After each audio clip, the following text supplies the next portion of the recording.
Northern Illinois.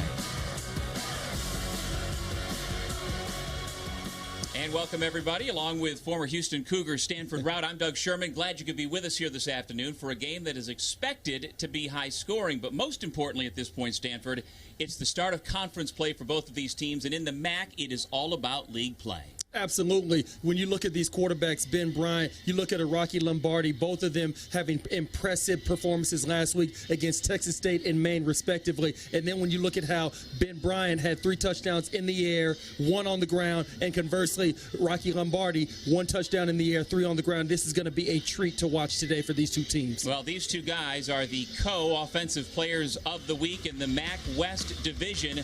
Bryant for Eastern, Rocky for Northern. They both get the job done, although in a little bit different fashion for each. Absolutely. When you look at it, it's so converse. It's almost like night and day. One guy, 3 touchdowns in the air, 1 on the ground. Then the other one has 1 touchdown in the air, 3 on the ground last week. But you can see both quarterbacks are able to get it done in both facets. Both of them are dual threat guys, and I look for them to put up impressive numbers today with both these two teams starting off the MAC play. Well, Lombardi, as you mentioned, he does it both with his feet and with his arm, coming off a record performance last weekend. Yes, he's going to have to go ahead and continue that for this Northern Illinois bunch to go ahead and be successful against Eastern Michigan today. When we come back, we will have kickoff between the Huskies and the Eagles on homecoming here in DeKalb at Northern Illinois University. Stay with us.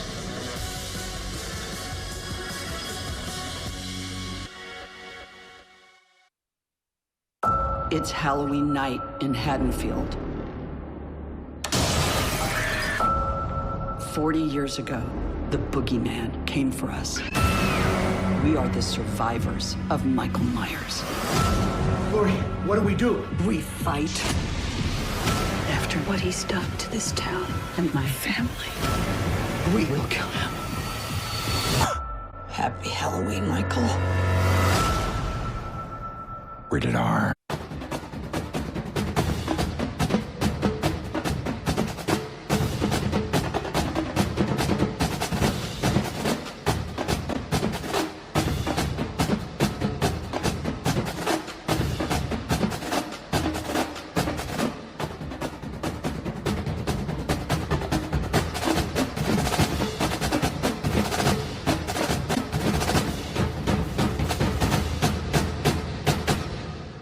While expecting, Jennifer discovered the Chex Mix combination of 1 corn Chex, 1 wheat Chex, and 3 breadstick pieces.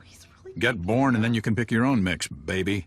Pick your mix. This football season, buy 4 participating items to save $50 off Fanatics gear at WeAreTailgateNation.com. Got DirecTV Stream. Now we can watch live TV and on demand. Serena, scary movie. Serena, scary movie. Serena Williams, ready to serve. Quiet, please. Triple match point, Serena Williams. This is her moment. Quiet, please. Quiet, please. Get your TV together with the best of live and on demand. Introducing DirecTV Stream with no annual contract. 99%. Nearly everyone in the hospital with COVID was unvaccinated. Don't let that be you. Vaccines work against the Delta variant. Get vaccinated today. Let's defeat Delta.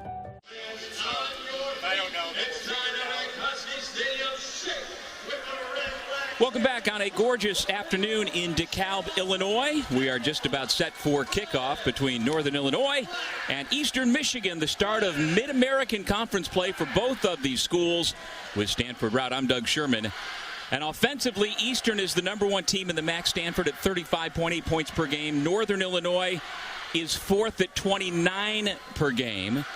The Eastern Michigan head coach is Chris Creighton in his 8th year. He's a former quarterback at Kenyon College in Ohio, and he has really built Eastern into a perennial contender in the MAC. Meanwhile, back at his alma mater is Thomas Hammock, who graduated in 2002, now in his 3rd year as head coach of the Huskies. His team comes in with a record of 1-2 on the year. Check that, 2-2, excuse me, winning against Maine last week. Eastern Michigan comes in at 3-1. And we are just about set for football. Eastern Michigan will receive the kickoff from Northern Illinois.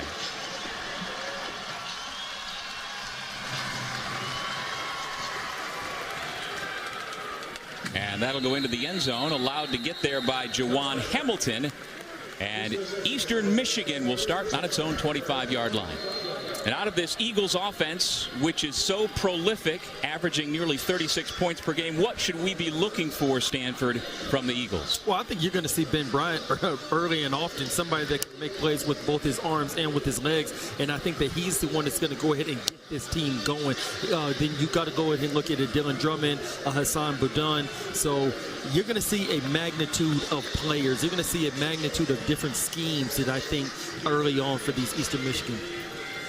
The starting running back is Darius Boone Jr., a freshman from Tulsa, who has gained 220 yards, scored 3 touchdowns so far this season, but he may not be the feature back. We'll see Jawan Hamilton as well. On first down, to the air, pass complete to Dylan Drummond, the junior from Cleveland, out of bounds at the 31-yard line. As expected, coming to Dylan Drummond early on the first down, and I think that that's what you want to see out of Eastern Michigan. Can they get some positive plays on first downs, put themselves in a second and short type of situation? 2nd down and 4 after the first completion by the Cincinnati grad transfer out of Lyons Township High School in Illinois. Bryant on the RPO, and he is dropped by James Esther, the nose tackle from Detroit.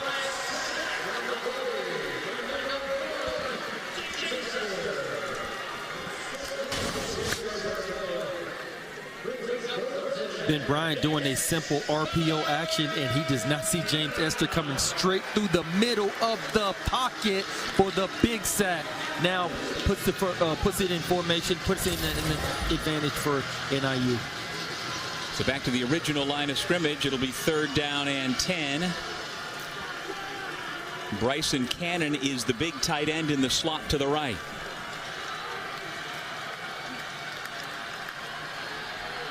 Bryant with pressure coming right up the middle. He gets walloped, and it's incomplete. Trying to find Dylan Drummond, but C.J. Brown, the second-year freshman safety for Northern, had other ideas. Yeah, this is great coverage up top for C.J. Brown. They tried Dylan Drummond on a simple comeback pattern to pick up the first down, and it was tight coverage all the way across the board. Great 3rd down play for NIU for them to be able to go ahead and get off the field. Devontae O'Malley, the second-year freshman from Midlothian, Illinois, who has played both inside and outside at defensive tackle and defensive end over the last couple of years with that pressure and forcing the punt. And this is Jake Julian, a 4th-team preseason All-American. And a beautiful punt that will land out of bounds at around the 35. We'll see where they mark it.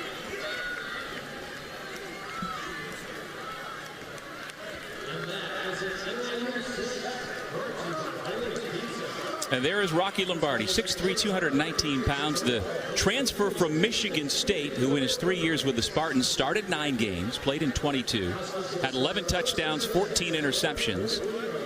He has brought an element to the Huskies, Stanford, that really has been part of the winning equation now at 2-2. Oh, yeah, he's a dynamic player. The one thing that he has to go ahead and try to make sure that he gets better on is the interceptions and taking care of the ball.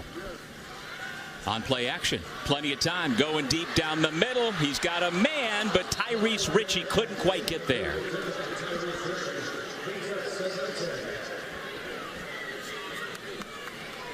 Well, Lombardi certainly got a big enough arm. There's no question about that. Yes, first play, when you try to take a shot on the first play of the game, you are letting the defense know that you are here to play. You can see on your screen right now, he just drops back, throws a absolute bomb over the post. Ritchie could not ride up under.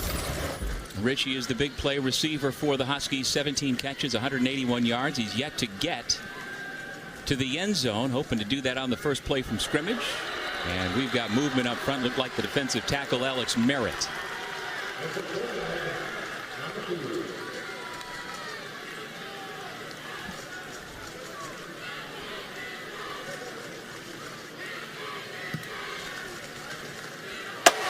Offside.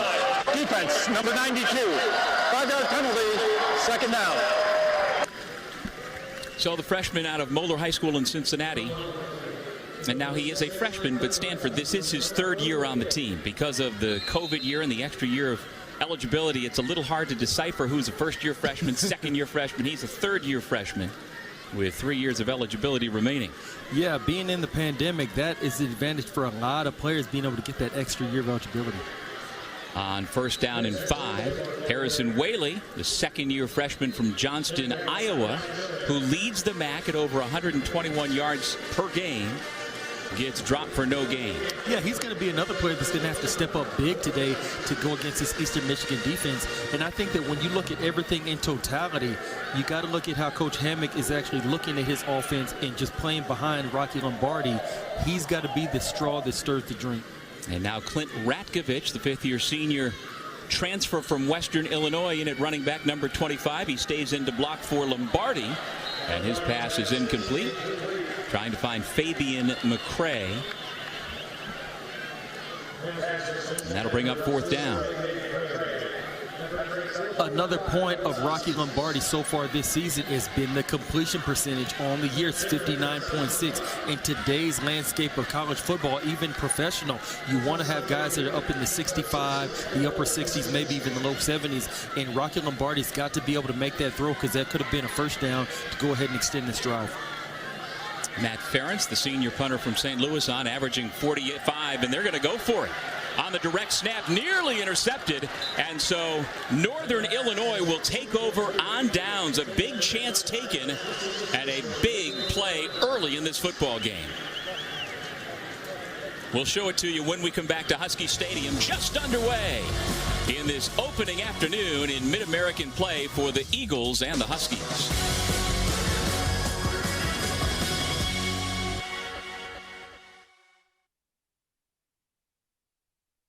Everybody's invited to have a meal together. Having a solid standing dinner makes your whole table better. Turn on the game and go and grab your bowl. Stop and mix it through the uprights like a winning field goal. Nothing new to it, mix it once the top to set it up. Now you won't even got it. On the pass, so standing stuff.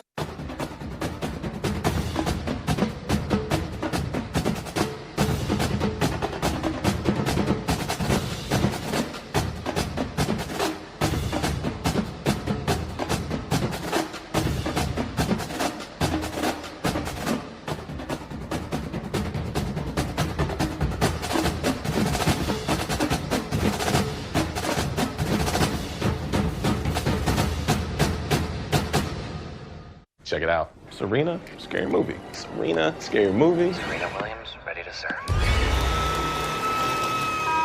Quiet, please.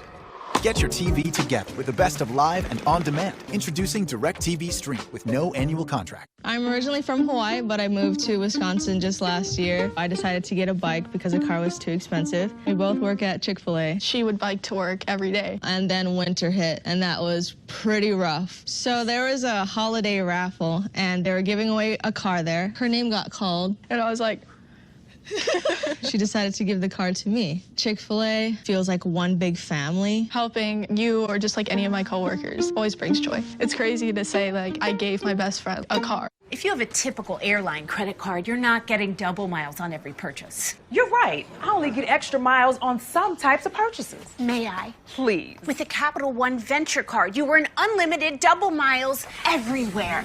Oh. Yes. Everywhere is great, but where can we use them? You can use them on any travel purchase, not just some travel purchases.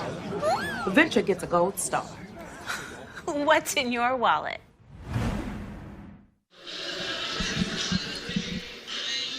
Watch number 47 in red, the backup tight end Drew Cassins, on the fake punt attempt, tried to get the pass completed, but what it turned out to is that David Carter Jr. very nearly had his third interception of the young season.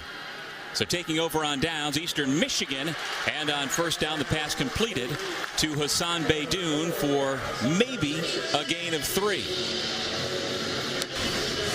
Yeah, they're just simply trying to get Hassan Beydoun out in space with the RPO action up front by the quarterback. And you could tell NIU is right on top of this. Great play by Jordan Gandy, the rest of this NIU defense for a minimal gain.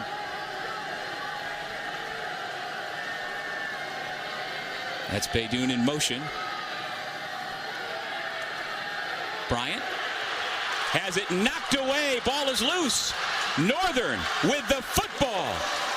A second this football game early in the first quarter.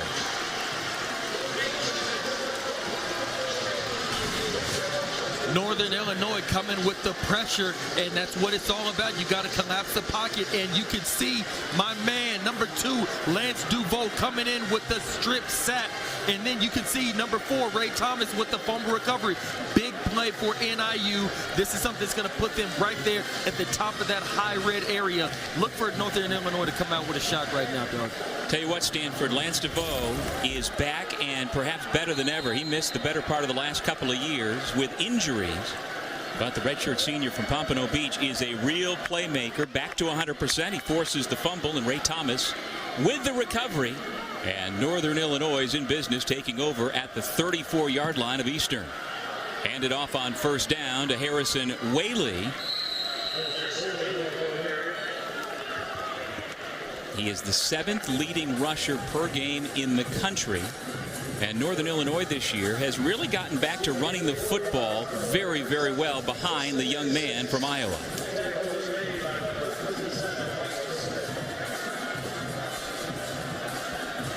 Michael Smith, backup nose tackle on the stop for Eastern Michigan. Gain of 4, 2nd down and 6.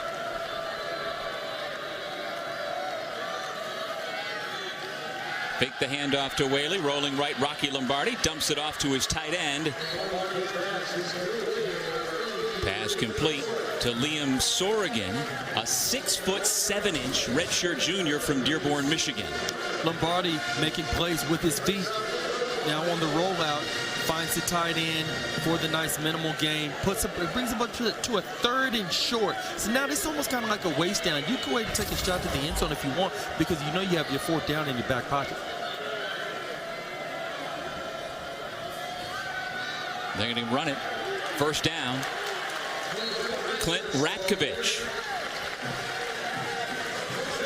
Well, Ratkovich is their short yardage guy. He's already scored 5 touchdowns this season. Northern Illinois doing a great job of getting penetration on this Eastern Michigan front 7. If Eastern Michigan wants to go toe-to-toe with Northern Illinois, they have got to do better, get more penetration at the line of scrimmage, and play on the other side of the line. Terry Myrick, Robert Daniel on the stop. Daniel wearing the number 0 this week, symbolic of being EMU's hard hat defender from his big hit a week ago. As NIU goes back to Whaley.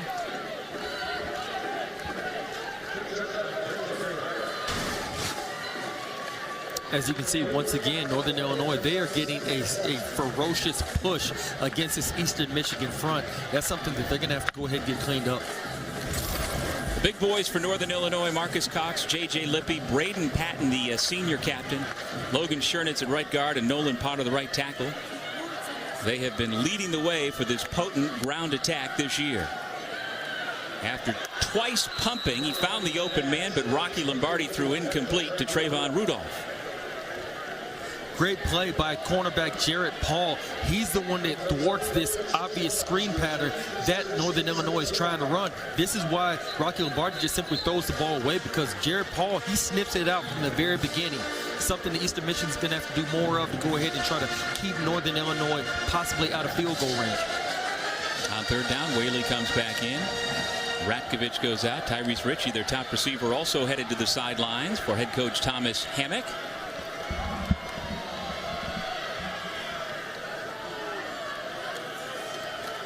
Pressure from the corner. They run the football with the quarterback. Lombardi turns the corner. Got the edge for a first down.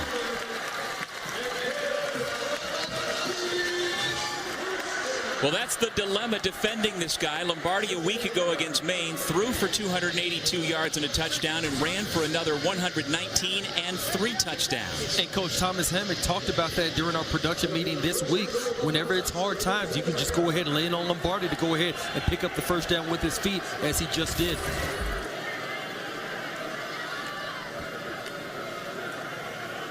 This is Whaley. Pick up 4, maybe 5 yards. That'll bring up 2nd down and goal. And now if I'm Eastern Michigan, I got to start loading the box more, putting my corners more on an island, maybe some sort of a casino blitz, go ahead and try to load the box and keep everybody packed in there, because right now it appears that they are not able to handle the physicality that this Northern Illinois offensive line is bringing.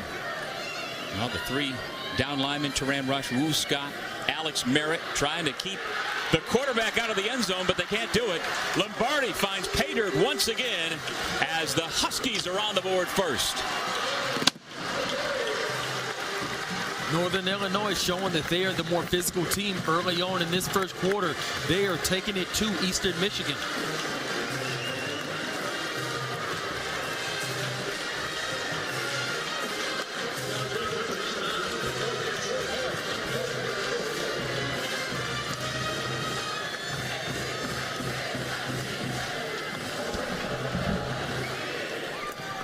John Richardson, Mr. Perfect this year, kicks the PAT. That is now 57 in a row for him, including 13 for 13 in 2021. Rocky Lombardi and the Huskies on the board first, 7-0. While expecting, Jennifer discovered the Chex Mix combination of 1 corn Chex, 1 wheat Chex, and 3 breadstick pieces. Get born and then you can pick your own mix, baby. Pick your mix. This football season, buy 4 participating items to save $50 off Fanatics gear at wearetailgatenation.com.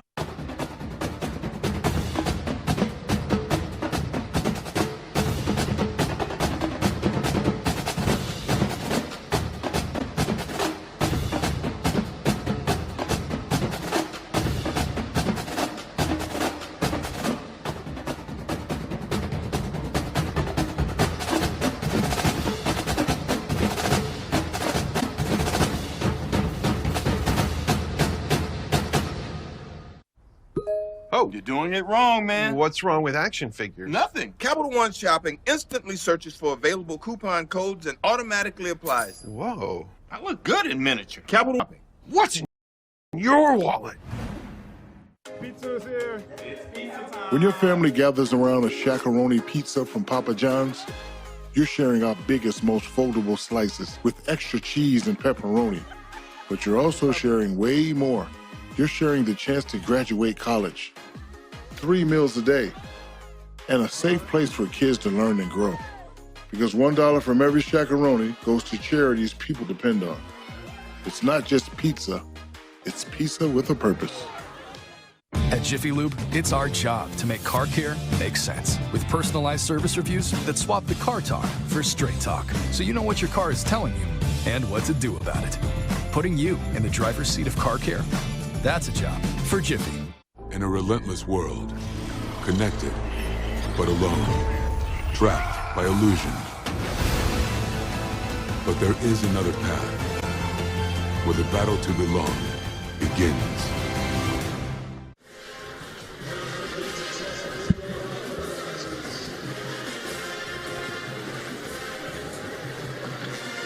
Back in DeKalb, and the massive holes being opened up by that front line. Absolutely. You could see Lombardi. He just simply he could give it to Whaley, or he could keep it himself, and he decides, you know what, that hole is big enough to drive a truck through. I'm going to go ahead and do it myself for the touchdown. Great first drive. I'm sorry, great drive for Northern Illinois, Doug. And this is exactly what they want to do. They want to try to out-physical you. They want to out-bully you. Eastern Michigan has got to find a way to respond to this. And you know, Rocky's younger brother, Bo, who is a sophomore offensive lineman at Army, loves to see his big brother doing big things at Northern Illinois. By the way, Army undefeated on the year. They have a non-conference game at Ball State coming up in about an hour. And so now how will Eastern Michigan respond? You mentioned something, Stanford, before. You said a casino blitz. What is that? A casino blitz is pretty much where you have everybody blitzing the quarterback that is not covering a receiver or a running back or a tight end. You got to put pressure on the quarterback, force him to get the ball out quickly. And I think for Eastern Michigan, they're going to have to do something as far as loading the box against this Northern Illinois offensive line, because they're getting too much penetration. You can see Whaley, Lombardi, they're having about 2 to 3 yards before somebody's even in the realm of being able to touch them. You got to put more penetration up there as far as the front seven. Keep your eye on Number 28, the running back, Juwan Hamilton. He stayed in to block on the pass completion to Drummond. Same way they started their first possession for the Eagles. Finding their junior receiver out of Cuyahoga Heights High School in Cleveland. Yeah, Dylan Drummond, he's going to have a big day today against Eric Rogers. You can see this is who they're trying to feature early on.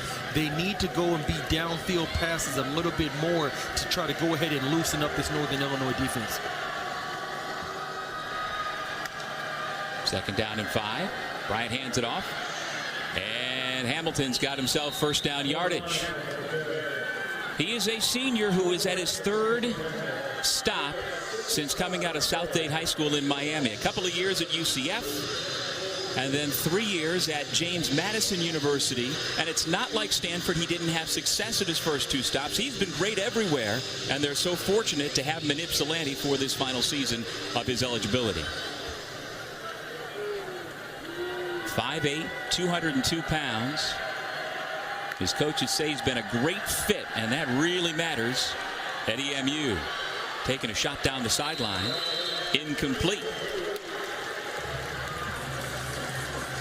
J.B. Mitchell III, the intended receiver. He's a freshman from Alabaster, Alabama. They tried a simple double move and out and up, and Jordan Gandy is not having it. He's not being fooled at all. May get a little handsy right there. Got away with the referee not calling it, but all in all, good coverage by Jordan Gandy running downfield stride for stride with the receiver.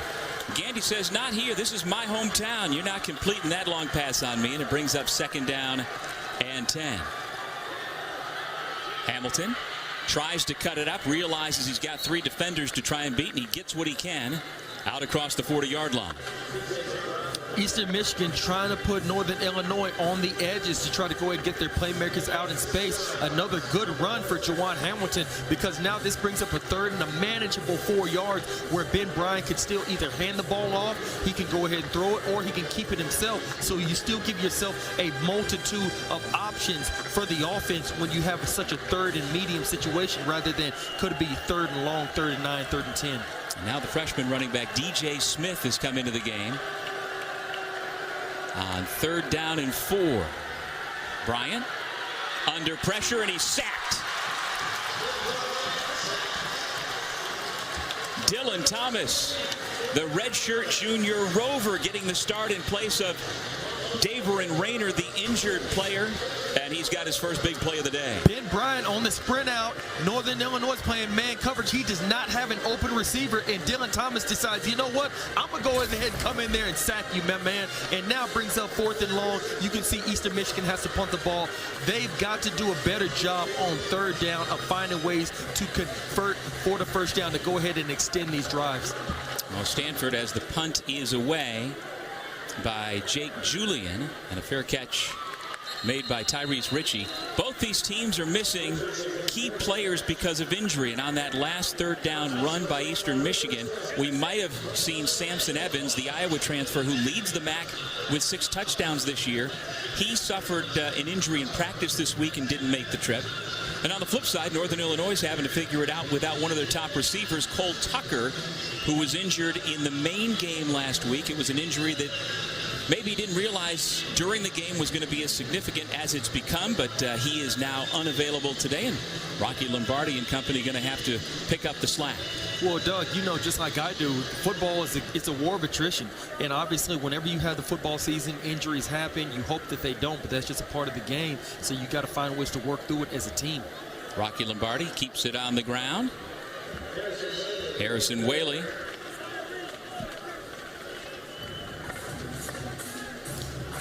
It's a big down coming up for this Eastern Michigan defense. If you're going to go ahead and be successful against this Northern Illinois bunch, you've got to put them in 3rd and long situations. Force Rocky Lombardi to drop back and have to make those tough quarterback throws. You cannot allow NIU to be in these 3rd and short situations. So big down, you got to make sure that you go ahead and get a nice play here for your Eastern Michigan's defense.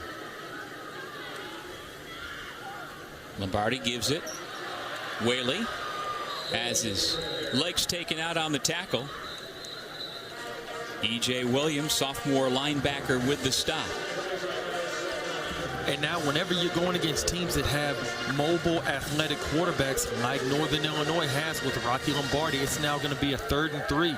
Rocky Lombardi can go ahead. He can run it. He can throw it. He can hand it off to Whaley. There's so many different options. That's why you want to put them in a longer situation. That way they don't have all the plays at their disposal. That was Kempton Shine on the tackle. Marcus Cox, the left tackle, is pointing at the defensive end. Jose Ramirez. Offside. Defense, number 55. 5-yard penalty results in a first down.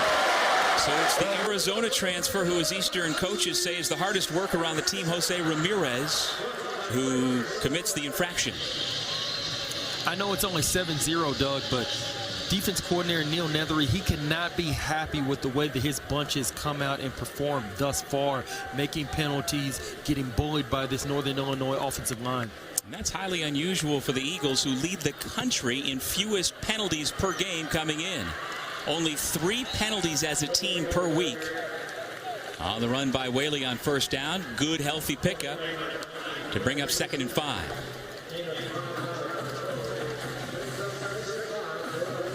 Yeah, you're right. Neil Nethery, the defensive coordinator, and of course the head coach Chris Creighton, both have prided themselves on the discipline their team has shown through the first 4 weeks of the season, only having those 3 penalties on average per week. Whaley avoids the first tackle, and now he's off to the races inside the 40. Harrison Whaley, you can see how he averages more than 120 yards per game. Doug, you took the words right out of my mouth. It is just a simple handoff to Whaley going straight up the middle, and then he breaks it to the right, and now he's off to the races and putting moves on this secondary for Eastern Michigan. This is what they're going to have to make sure that they do a better job of, A, tackling in the open field, but also they've got to be better up front, because we all know games are won and lost. You can look at last year's Super Bowl, Doug. Games are won and lost in the trenches. Pass complete. Tyrese Ritchie. Well, speaking of last year's Super Bowl, Eastern Michigan had a couple of its own playing in that game. Pat O'Connor for the Buccaneers, Andrew Wiley for the Chiefs. They met in Super Bowl 54, and now both are Super Bowl champs, because the year before, Wiley and the Chiefs won Super Bowl 53. Pretty good for this EMU program to be able to say we've got 2 guys with Super Bowl rings. Doug, it just goes to show, not all players in the NFL come from Ohio State or University of Southern California or Florida or Oklahoma. They come from all different places. Like the University of Houston yourself. Big hit, pass complete. I tell you what, Clinton Ratkovich has changed the entire look of the offense this year for Northern Illinois. Having somebody that can do it all like a Ratkovich, and you can see Lombardi, the simple play action fake, and Eastern Michigan, everybody bites up on it, and he leaks down the left sideline and then catches the ball and gets a little toe tap right there on the sideline just to make sure that everything is inbounds. Great play design for Northern Illinois. Now puts them deep in the red zone against the Eastern Michigan, and possibly another chance to go ahead and go up 14-0. Yeah, he caught the game-winning 2-point conversion week 1 at Georgia Tech, as timeout is called by Northern Illinois. Timeout, Eastern Michigan there first. The homecoming crowd here at Husky Stadium likes what it sees. The home team on top and driving once again late first quarter.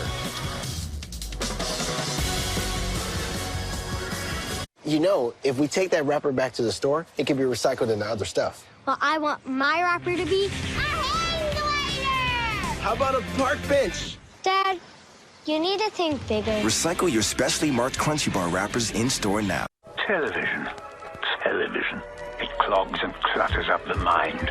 It makes a child so dull and blind. They sit and stare and stare and sit until they're hypnotized by it. In almost every house we've been, we've watched them gaping at the screen. That nauseating, foul, repulsive screen. Television. No wonder what they've ever seen. In that ridiculous machine. The competition for this house is fierce. Relax. Huddle up.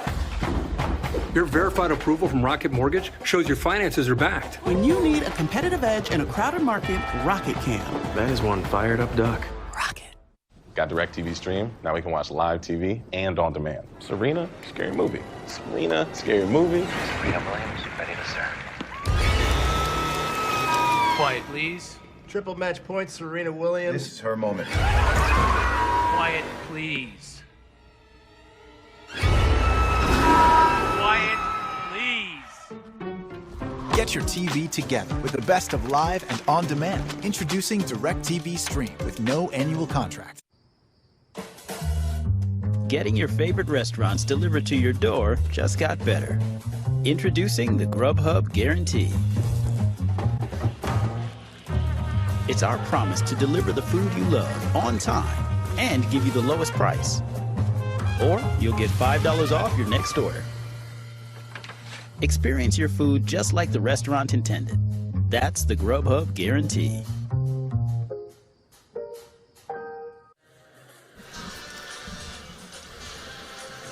Northern Illinois offensive coordinator Eric Eidsness told us this week the key is you've got to be physical and control the line of scrimmage against a very physical team. Coach Eidsness up in the booth to our right.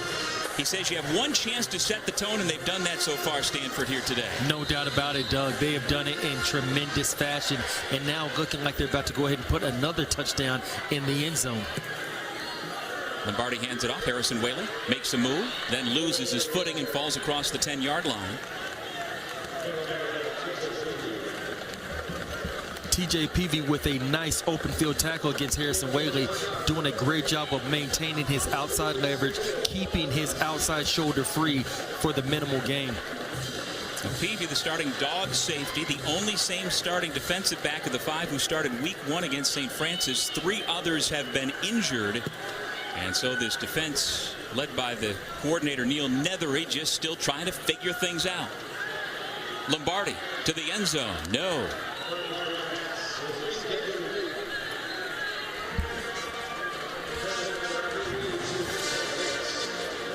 Pass intended for Tristan Tavis, who we saw make a Sports Center top 10 worthy one-handed catch a week ago against Maine. Didn't make Sports Center, but should have. No way for him to make that catch there. I think this is great recognition by the Eastern Michigan defense. You could see LaFleur over there at corner number 6 does a great job of not falling for the fake screen. What Lombardi was trying to do, running stride for stride in the back of the end zone. Now brings up 3rd and a long 10 to try to go ahead and punch his ball in. Lombardi gets rid of the football. Incomplete. No flags on the play, and that will bring up 4th down. And the field goal unit for the Huskies comes onto the field. Big stand. This is a big stand for this Eastern Michigan defense. You can see this 3rd down. You can see the errant throw by Lombardi. So this is great by the Eastern Michigan defense. But all of this was created on 1st and 2nd down with TJ Peavy making the nice open field tackle, and then LaFleur running stride for stride with the tight end in the back of the end zone, putting Northern Illinois at a 3rd and long situation to try to punch the ball in. Great job by the Eastern Michigan defense to go and make a stand. From 28 yards out, John Richardson's kick is good. He's a perfect 5 for 5 on field goals this season, and he stretches the lead to 10-0.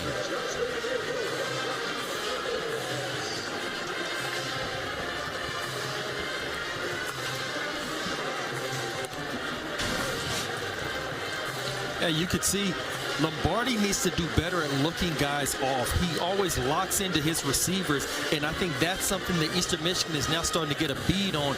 He's going to have to get better at that throughout this game and throughout the rest of the season, especially entering this MAC conference play. And accuracy is something else that Lombardi has worked on. He's a great athlete all the way around, great arm from Clive, Iowa, out of Valley High School. He's a scratch golfer. He was a nationally ranked high school wrestler. We've seen his physicality at 6'3", well over 200 pounds. Yes, but no doubt about it. Not always on the money with his passes. And that's the thing in today's landscape of football, whether it's high school, college, or even professional ranks, 59.6% completion percentage is something he's going to have to improve on.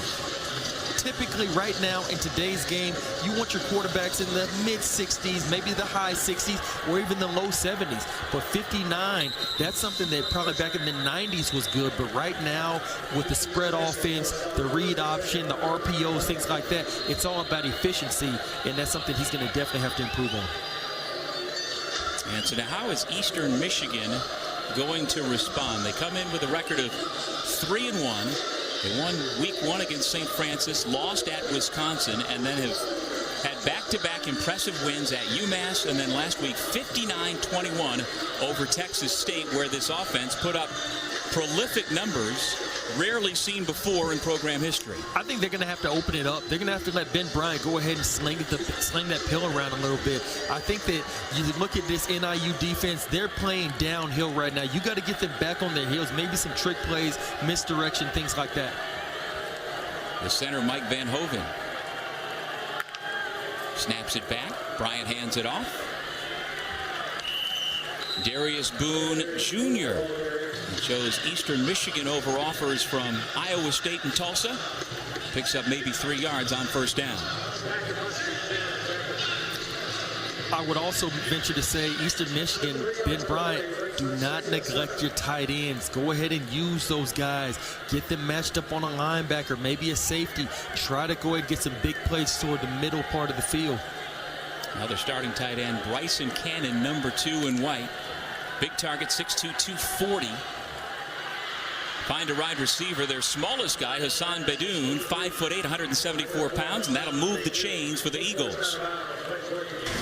This is just a simple, quick out by Hassan Beydoun. Runs 5 yards up the field, then he breaks out. You can see a miscommunication for Northern Illinois in the back end, and he's able to go ahead, get yards after the catch, and pick up the first down. And now that right there, maybe this could jumpstart this Eastern Michigan offense. They got to go ahead and take this nice play right here and compound on that. They got to expand on that. You can't just have a stalled next play right after you have a good game. That's Cannon, the tight end from the backfield, as the lead blocker, but the play goes nowhere as Darius Boone goes down for a loss. And Doug, as I was just saying, you could not have a stalled follow-up play after you have a big game, because now that puts you 2nd and 13. That now puts you behind the chains. As you can see, this is Northern Illinois. They're playing on the opposite side of the line of scrimmage. That is something that you do not want to have happen if you're an offensive member of Eastern Michigan, because now, look, it's 2nd and long, so now the offensive coordinator has to dip deeper into the playbook to go ahead and try to put the offense in a possible 3rd and manageable situation. Sophomore captain Nick Ratine with that tackle, and yes, I said sophomore captain, former walk-on. Over the middle, a strike, complete to Beydoun. Tell you what, Beydoun is one of the great stories in the MAC. He originally attended Eastern Michigan Stanford as a regular student. He decided to try out for the team, made it as a walk-on. Following year, he was awarded a scholarship on Christmas of 2019. And all he's done is continue to produce as one of the key members of this Chris Creighton offense. Life is obviously oftentimes about opportunities. Can you go and make the most of your opportunities when you get it? This young man has been able to do that. Kudos to him. Eagles trying to move the football as we head to the 2nd quarter here in DeKalb. I always start with the Eckridge Deli meat. It's just a matter of how much I can get in there. And that's how I do Eckridge. And this is how I do Arm Day. I'm getting a crazy pump right now. 1,001, 1,002.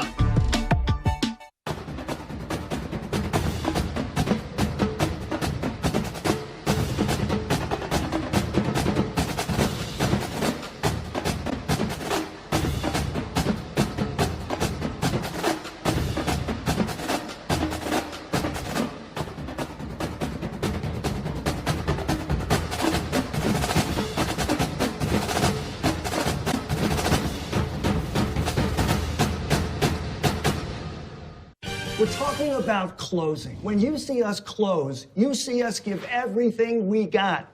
We're not talking about paperwork. We're talking about closing. Cross Country Mortgage is dedicated to getting it done. Getting your favorite restaurants delivered to your door just got better. Introducing the Grubhub Guarantee. It's our promise to deliver the food you love on time and give you the lowest price. Or you'll get $5 off your next order. Experience your food just like the restaurant intended. That's the Grubhub Guarantee. I'm I'm originally from Hawaii, but I moved to Wisconsin just last year. I decided to get a bike because a car was too expensive. We both work at Chick-fil-A. She would bike to work every day. And then winter hit, and that was pretty rough. So there was a holiday raffle, and they were giving away a car there. Her name got called, and I was like, she decided to give the car to me. Chick-fil-A feels like one big family. Helping you or just like any of my coworkers always brings joy. It's crazy to say like I gave my best friend a car. Introducing the Grubhub Guarantee. Our promise to deliver the food you love on time and give you the lowest price. Or you'll get $5 off your next order.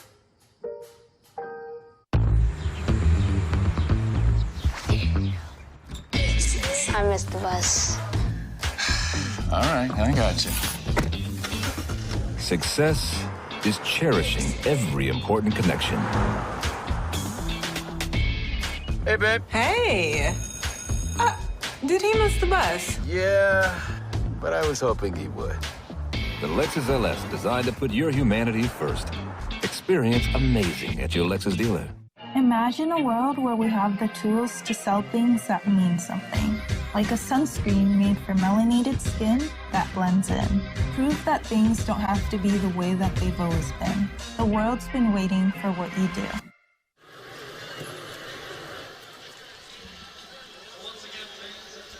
Back in DeKalb, Illinois with Stanford Route, I'm Doug Sherman. And they have just announced over the public address system that there is lightning in the area, which is not at all surprising. It was forecast, and so the game has been suspended until the weather passes, with Northern Illinois leading Eastern Michigan 10-0. So both sides will head to their respective locker rooms for cover, and the fans here on homecoming at Husky Stadium have been encouraged to get out of the stands and head to an exit and try and take cover. And Stanford, I don't know about you, but I have not seen any lightning, but there is a formula they use. If there is lightning seen anywhere in the vicinity, they err on the side of caution, and so we will take a pause in our action. Yes, I know that mechanism all too well. I coach high school football down in Texas, and there's that certain instrument. I don't know what the name is because I'm not technical like that, but there's a certain instrument that when it detects lightning, I believe when it's within 10 miles of our high school, that's when a siren goes off, and we all know that we have to go inside. We have to go ahead and stop everything we're doing right then and there, and I would imagine it's some version of the same type of mechanism or instrument that's being used right now.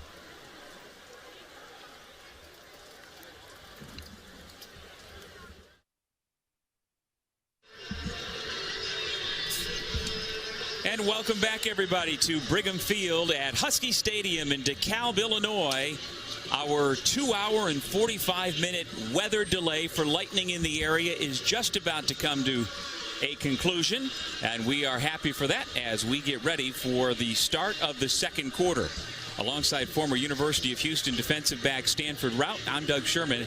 Thank you so much for staying with us here on ESPN+. And, hey, what have you been doing for the last couple of hours, Stanford? Oh, man, I've been sitting over here doing the same thing everybody else has been doing, just wondering exactly when is this thing going to go ahead and come to an end. It seemed like we kept getting a lightning strike over and over and over, so that just set the timer back over and over. But thankfully, we are back to football, and that is always the greatest way to be. All right, we've still got another minute before they kick it off, so let's show you what happened in the first quarter and how Northern Illinois came out to this 10-0 lead.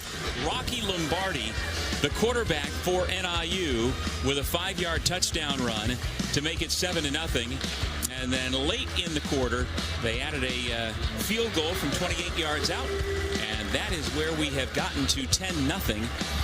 Offensively for Eastern Michigan, though, Stanford, they have yet to get anything untracked. In fact, the first quarter statistics are ugly. Minus 23 rushing yards total for the Eagles. And it was all because Northern Illinois was simply playing at a different speed, at a different intensity level that Eastern Michigan had yet to match. It's going to be interesting to see exactly what does this rain delay do for both of these teams. And so Ben Bryant, the quarterback for Eastern Michigan, on the first play since the delay, completes the pass out to the 45-yard line to Hassan Beydoun. That'll bring up second down and about 6. Eastern Michigan picking up exactly where they left off in the first quarter, trying to go with these quick outs to Hassan Beydoun. I think they're going to have to go ahead and start challenging these Northern Illinois defensive backs a little bit more downfield. Well, Eastern Michigan has been so good running the football this year, as has Northern Illinois. The Eagles have 14 rushing touchdowns through their first 4 games, 3 victories. Pass deflected and incomplete. Looked like James Esther, redshirt freshman out of Cass Tech in Detroit, got a hand on that pass, and that'll bring up third down and 6. Like I said earlier in the first quarter, you could see that Northern Illinois is able to get penetration on the offensive and defense side of the ball, and James Esther on that second down just now was able to get penetration and then thus was able to go and bat the ball down. Now brings up a third and long 7 yards for this Eastern Michigan offense, and that's exactly what they were trying to avoid coming in. They have to do a better job of putting themselves in a third and short or third and manageable. And so Chris Creighton's offense on third down. Pass is intercepted to the 40, to the 30. Jermaine March. Touchdown, Huskies.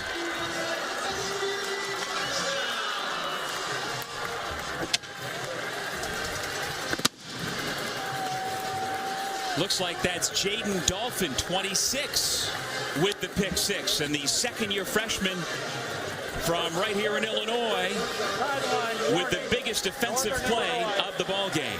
And Doug, it's all about penetration. That's Northern Illinois. That's what they're doing again, able to get into the backfield, force a batted ball, and then Jaden Dolphin is able to go ahead and be the recipient of that touchdown being right in his hands, right down the field. I think that Northern Illinois clearly is showing that they're ready to play. Eastern Michigan is going to have to go ahead and match this intensity level, but first they got to be physical up front.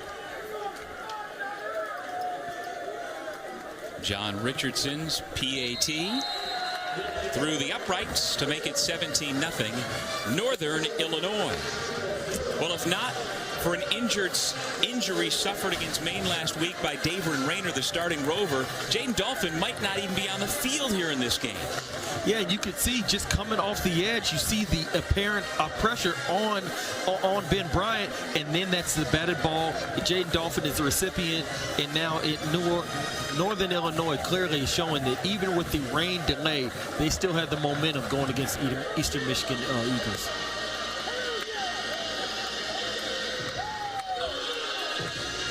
And off of the deflection, Dolphin for Coach Hammock's club. Gives them a little more breathing room early here in the second quarter. I think Eastern Michigan just has to get back to the basics. They got to go and start trying to stretch the field, try to get some positive plays, but get some consecutive positive plays. You can't just have one play to Hassan Beydoun and then go and have a negative play. You got to be able to go ahead and string together something, because right now Northern Illinois has all of the momentum on their side of the ball, and it doesn't look like they're giving it back anytime soon. Eastern Michigan is going to have to do something to go ahead and give a response to what Northern Illinois just did. Dolphin feeling good as he's out on special teams and kick coverage, as their outstanding redshirt sophomore place kicker from Orland Park, Illinois. Tees it up again. Back deep to receive the dangerous Juwan Hamilton. To the 20. Still on his feet to the 23-yard line. And so now once again the Eagles will send the offense out onto the field, trying to generate some offense. We talked a lot about Ben Bryant, but he's not the only quarterback for Chris Creighton. Preston Hutchinson was their starter all 6 games a year ago and actually started the first 2 games of this regular season. He was sharing time with Ben Bryant, but eventually Bryant, the Cincinnati transfer, has seemingly seized control of that starting job, including the 59-21 rout of Texas State last week, the 7th most points in program history. They had 33 first downs, but we've seen almost none of that so far here today, Stanford.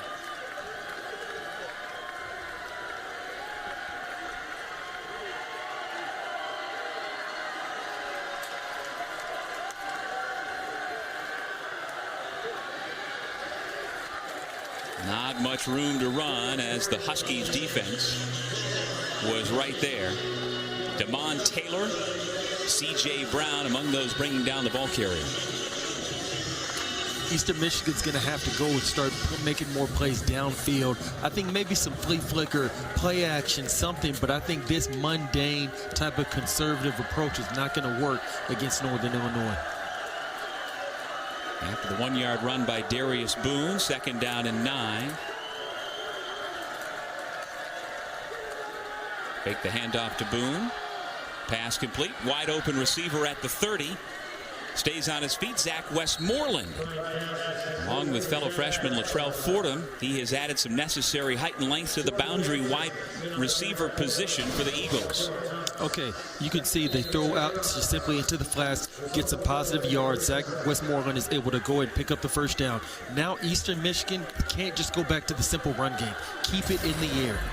That's exactly what they do. The pass caught by Baydoun.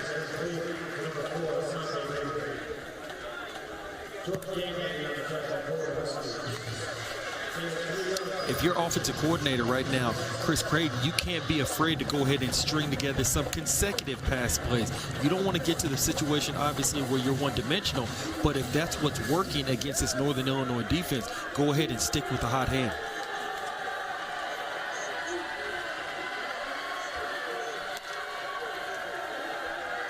Bryant passes, caught. Still on his feet. And Baydoun able to make something out of nothing. It's a first down for Eastern Michigan. Hassan Baydoun has caught, I think, several outbreaking patterns in the flats today. This time, he's able to go ahead and make a move on Jordan Hanson, still keeping his feet, able to pick up another first down. Before the snap, the whistles come. Ruling on the previous play is that the runner gained the first down. The play is under further review.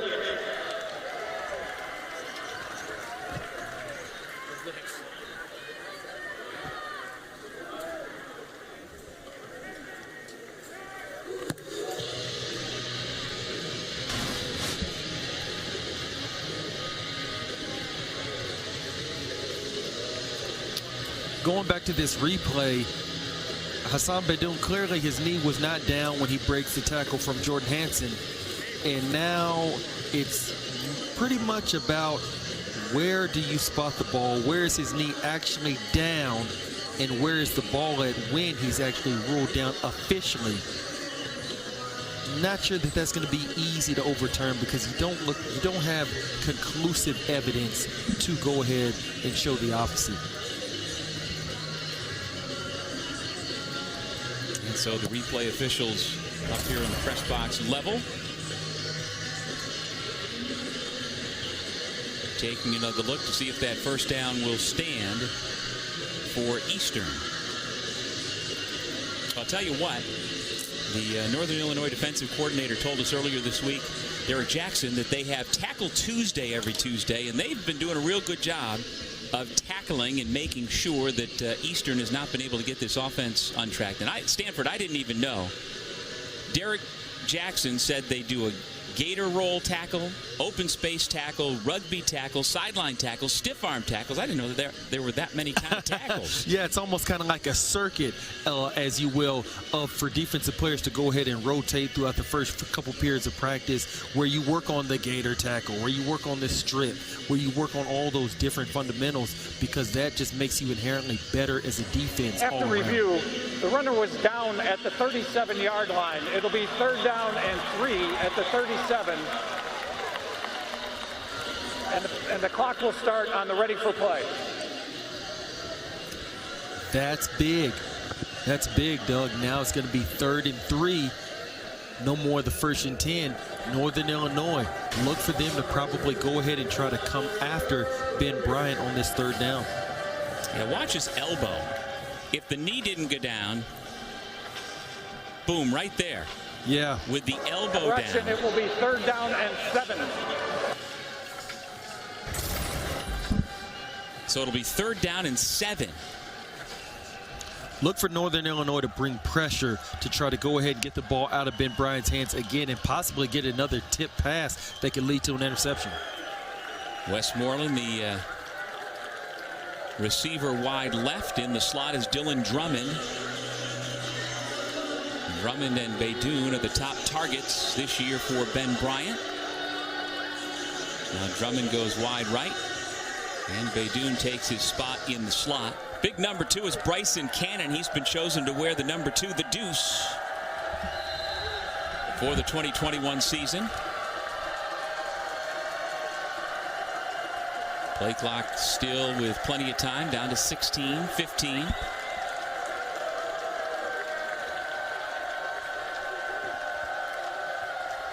Bryant rolling, now turns and fires a strike to the running back Darius Boone, and he's got room to run inside the 40 to the 20, and tripped up out of bounds with a touchdown saving tackle by Dylan Thomas. Great play design by Eastern Michigan. This is a great misdirection. Ben Baker rolls to his left, then he looks back, throws to his right, finds Darius Boone. He got a convoy of blockers, and now he's just going down the sideline, picking up more steam, and then you see obviously the tackle on the sideline. But nonetheless, Eastern Michigan now in the red zone. This is what they need to go ahead and try to jumpstart their offense.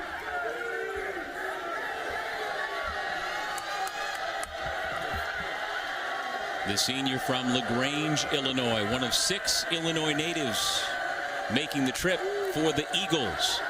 Fakes the handoff, and his pass falls incomplete.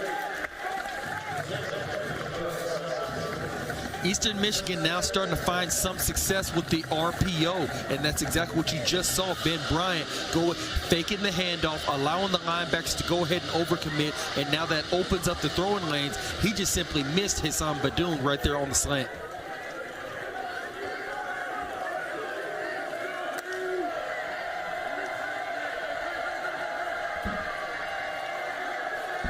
Second and 10 from the 18 of the Huskies. Handed off to Boone. Finds a hole, able to pick up 2, maybe 3. He's going to be spotted at the 16-yard line. Now you got a 3rd and 8 coming up for Eastern Michigan. I think you should get Ben Bryant on the edges. Go ahead and let him roll out. That way he has an opportunity to make plays either with his legs or with his arm. Maybe something with Hassan Beydoun, possibly on a quick out, or maybe even try Dylan Drummond on deep down the field on a fade route. Let him go ahead and jump over that.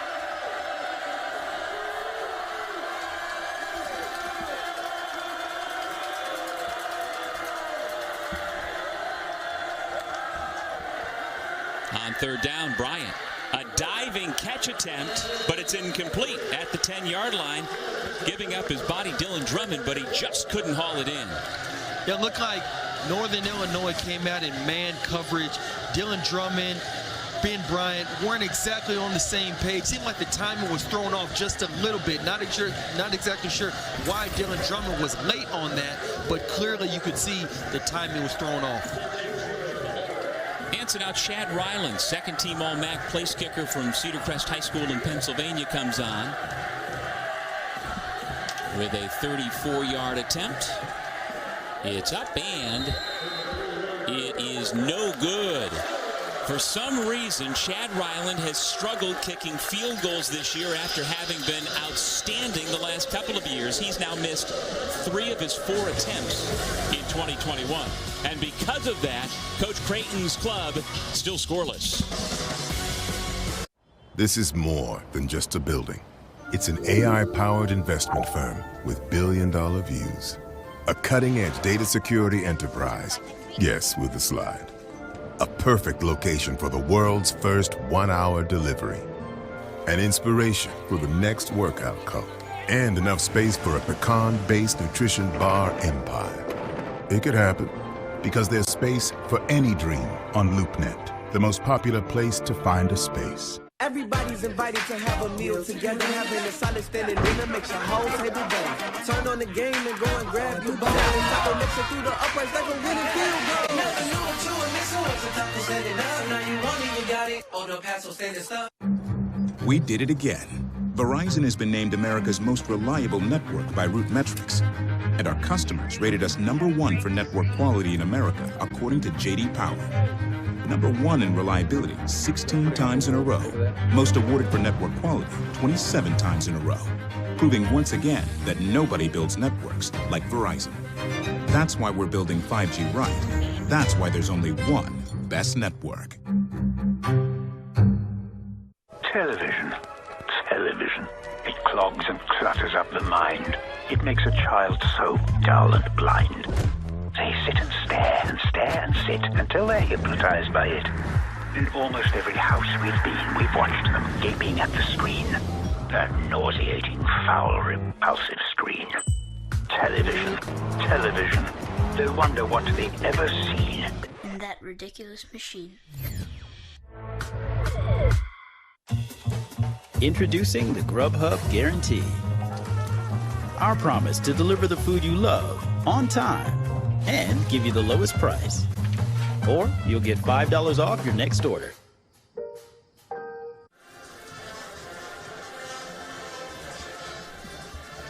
Back in DeKalb, Illinois, 17-0 Northern Illinois with Stanford route. I'm Doug Sherman, and as the Huskies come back out to take over at the 20-yard line after the missed field goal, it makes you wonder. Eastern Michigan, at least Stanford got some offense and picked up some yardage, but they still couldn't cash in and get on the scoreboard. Yeah, they've definitely been dealt a bad hand in the early going. They got to find a way to turn things around.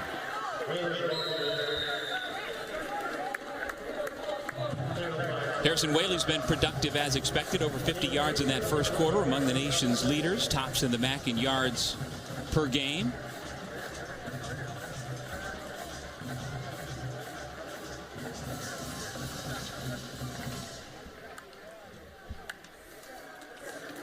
That's a young man with some breakaway speed. Here he goes again.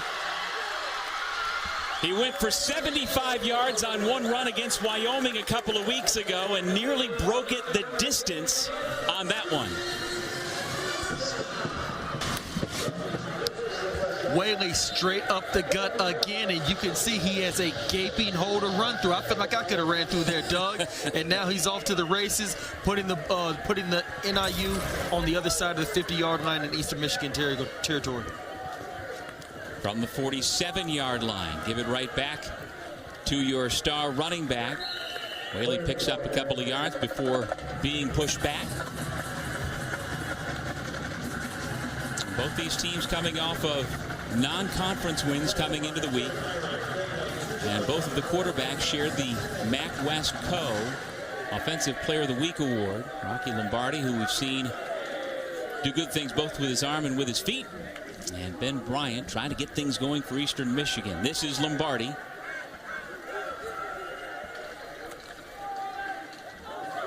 Handed off Harrison Whaley. Not much room there. Eastern Michigan trying to give themselves a chance to be successful on this third down coming up. I thought it was really good, them doing a good job tackling Whaley for a minimal gain. This now brings up a 3rd and 7.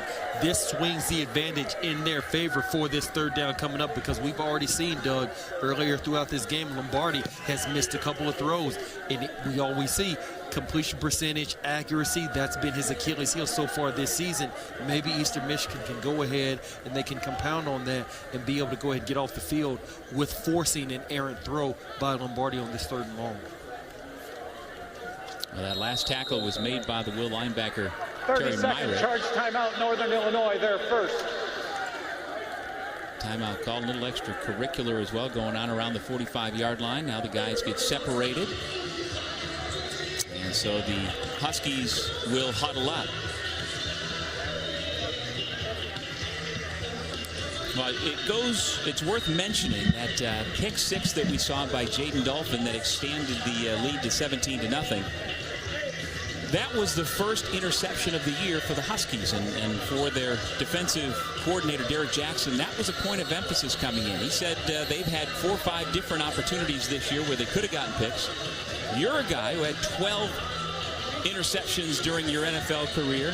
That's a big momentum changer right there. Eastern looked like they may have had something going, and it's just snuffed out. Absolutely, Doug, because turnovers change the game.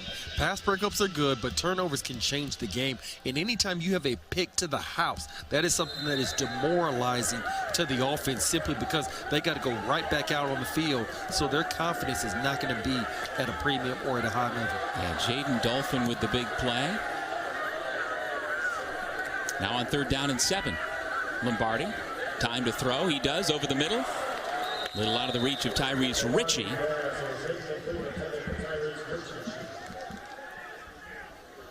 And apparently the replay officials are checking to see if there's targeting on the previous play. So we're going to take a look with you.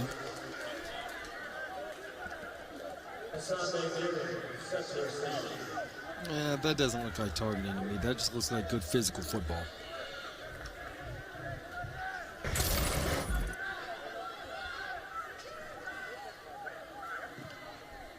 And so the punt by Matt Ferentz will kick into the end zone.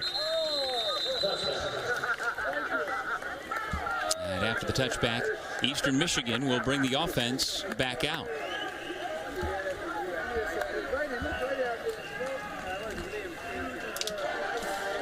So there you see Chris Creighton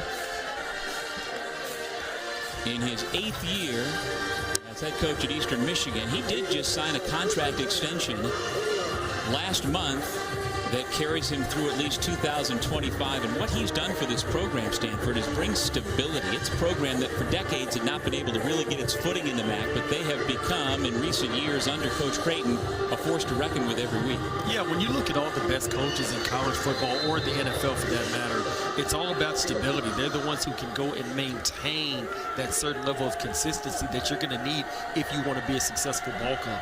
They've been to 3 bowl games in the last 6 years, but getting shut out so far here today. On 1st down, pass by Ben Bryant.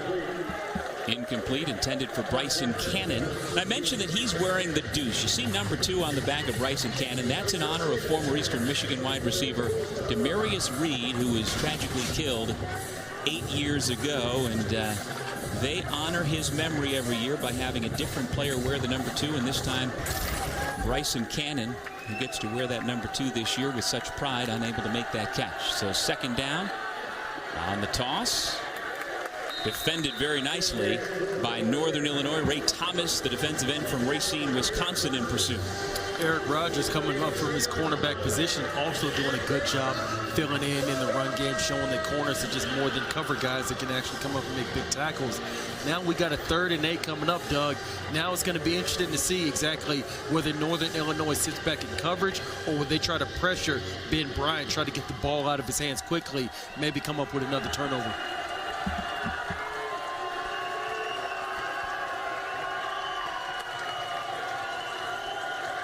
Here's Bryant under pressure, still looking downfield, lets it loose deep. Single coverage and incomplete. He tried to hook up with the sophomore Dylan Summers, but he could not complete it. Eric Rogers, check that. It was McGee who was in coverage, number 13, Miles McGee. Ben Bryant. Ineligible receiver downfield, offense number 79. Penalty is declined, brings up 4th down. Great play in the back end, timing his jump. Timing his jump perfectly at the last second. McGee did a great job because that could have been a big play to go ahead and possibly swing the momentum back in Eastern Michigan's favor.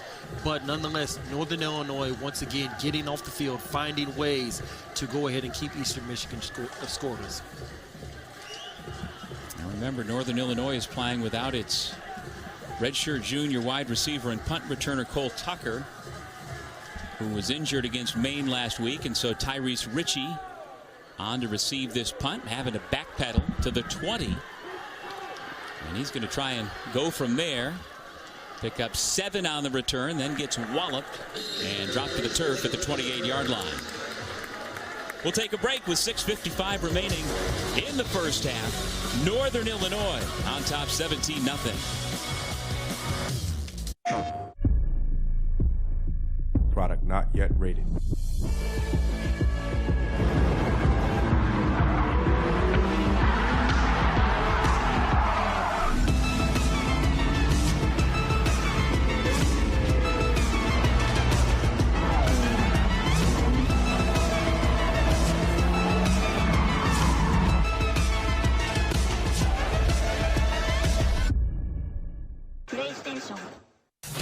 power is an iron fist. Ram power puts it in a velvet glove. Raw power lifts with its legs. Ram power also lifts with its brains. Raw power gets it done. Ram power does what's never been done before by anyone. Discover Ram power during Ram Power Days. Right now, get $3,550 in total values or get 0% financing for 72 months on the 2021 Ram 1500. One day, Lanika came through the drive-thru, and I was like, hey, Lanika, and she was like, hey, I have this idea. I love scanning my Chick-fil-A app. I love building my points. So I decided to redeem 50,000 Chick-fil-A points to feed a shelter. And I said, I don't think it's ever been done before, but I don't see why not. They were so appreciative. I never knew it was going to make that big of an impact. Their bellies were full, and they were so happy. I felt so good. You're just such an awesome person. And Thank you. My pleasure. Everybody's invited to have a meal together. Having a solid standing dinner makes your whole table better. Turn on the game and go and grab your bowl. Taco mixing through the uprights like a winning field goal. Never knew what you were missing once the taco set it up. Now you won't even got it on the Paso standing stuff. We did it again. Verizon has been named America's most reliable network by Root Metrics, and our customers rated us #1 for network quality in America, according to J.D. Power, proving there's only one best network.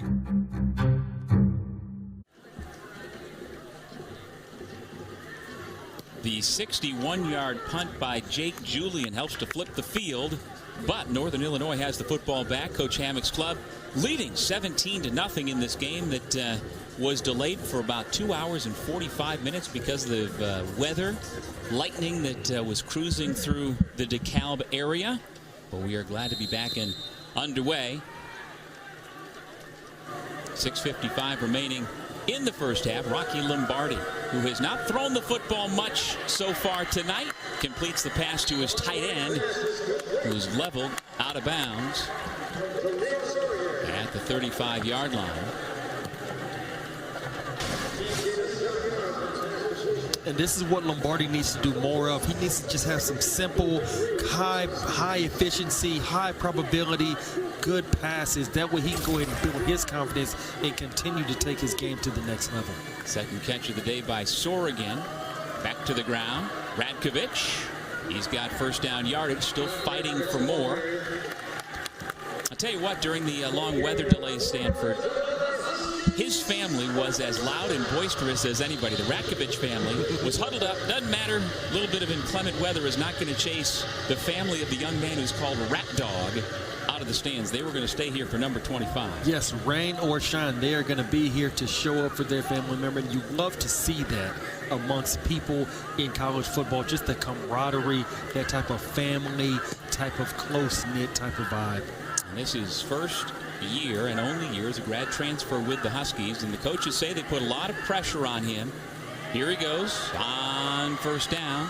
Good pickup out to the 44-yard line, and he allows this offense to do so many different things. They can now line up in 22 personnel that they couldn't a year ago, and we have seen his versatility both on offense and special teams. That's the operative word, versatile. He allows his offense to be able to go to different levels, all because of what he brings to the game, and that is something that's just going to go ahead and build more and more for Northern Illinois through MAC conference play. He's got 3 rushing touchdowns so far this year, 2 receiving touchdowns, including one in the closing seconds week 1 to lead to the game-winning 2-point conversion in the big upset down in Atlanta against Georgia Tech. On second down, back to Ratkovich. Covers the football, protects it, and it'll bring up a 3rd down and 2. And now when you get in these 3rd and short situations, it's more advantageous for Northern Illinois because we already have seen that Rocky Lombardi, he has a few of his struggles when it comes to his accuracy, his passing prowess. Now they're in a position where Rocky can go ahead and hand it off to Whaley. He can keep it himself. He can win with his legs, things like that.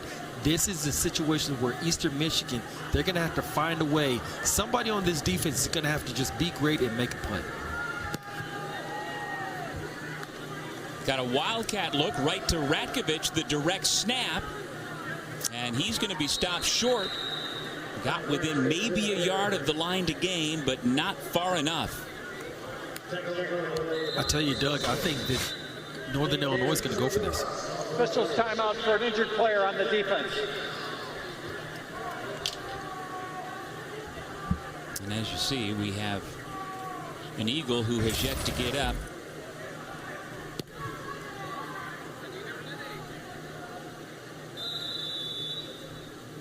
That's Jordan Crawford,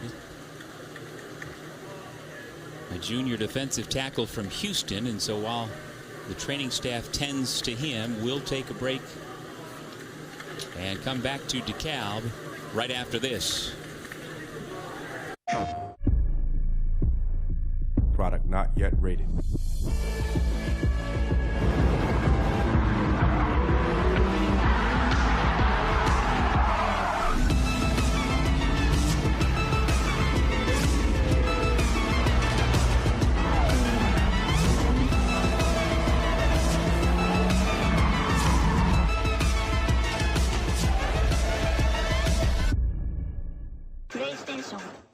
Some like you to think they still build the best trucks.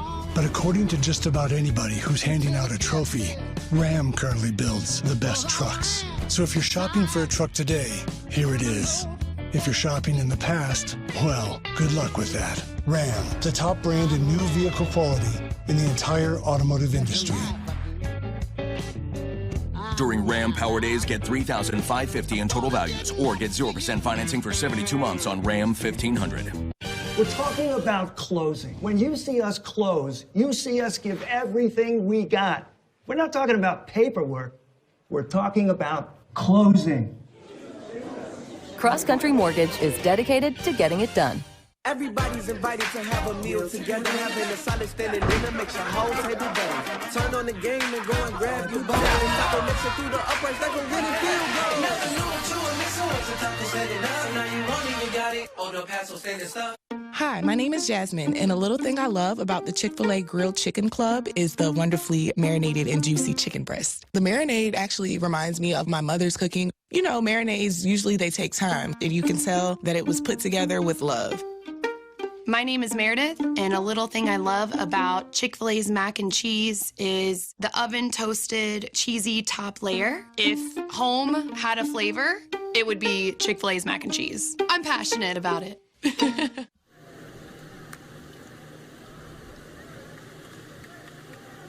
Well, Eastern Michigan's Jordan Crawford was able to get to his feet under his own power, but it appears he doesn't want to put any weight onto that left foot, and so they've just brought the cart out to help get him off of the field and receive some more medical attention, and you just hate to see that. Young man who played a couple of years at junior college in Tyler, Texas, and he's been a key part of the defensive line rotation the last 2 years in Ypsilanti. And now he'll go off to get more work done on that left leg. Yeah, that's something you hate to see anytime you're watching a football game with players going down and now they have to be carted off. Unfortunately, that's just part of the game, but still, every time you see it, you always cringe, and it's something that makes your heart go out to him and his family. Hopefully he's got a speedy recovery. Well, Stanford, you said they would go for it, and indeed they line up as though they're looking to pick up this final yard to pick up a first near midfield. Movement on the line. Were they drawn off sides? Yeah, I think that's going to go against Eastern Michigan, Doug.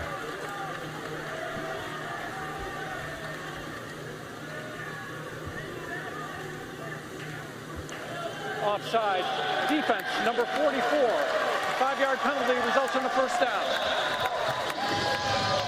Luke Cameron, junior linebacker from Kokomo, Indiana, just a little bit anxious, and so it's a Huskies first down. Move the chains with under 4 minutes remaining in the first half. And now you just crossed the 50, albeit on a penalty.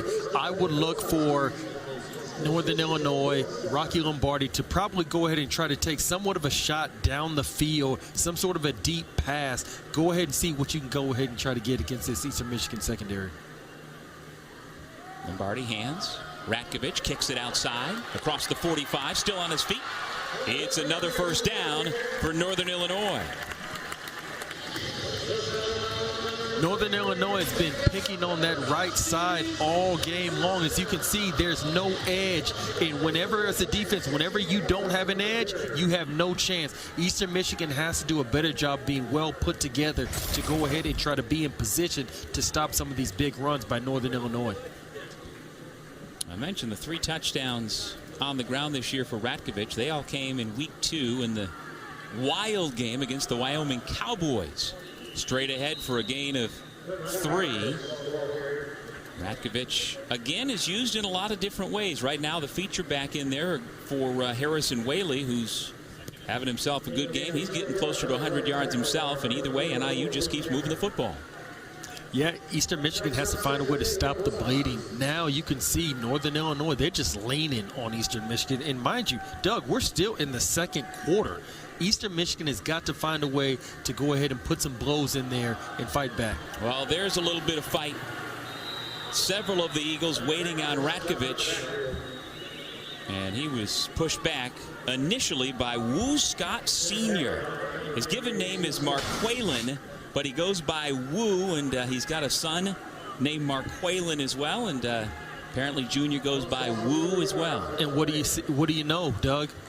Look and see what type of success you get when you play on the opposite side of the line of scrimmage. Right. But now it brings up 3rd and long. Rocky Lombardi has to throw. This is something that he struggled with, consistency on accuracy and precision. This right here could bode well for Eastern Michigan secondary. 3rd down and long. The ball comes loose. It's in the hands of the Eagles with a flag down.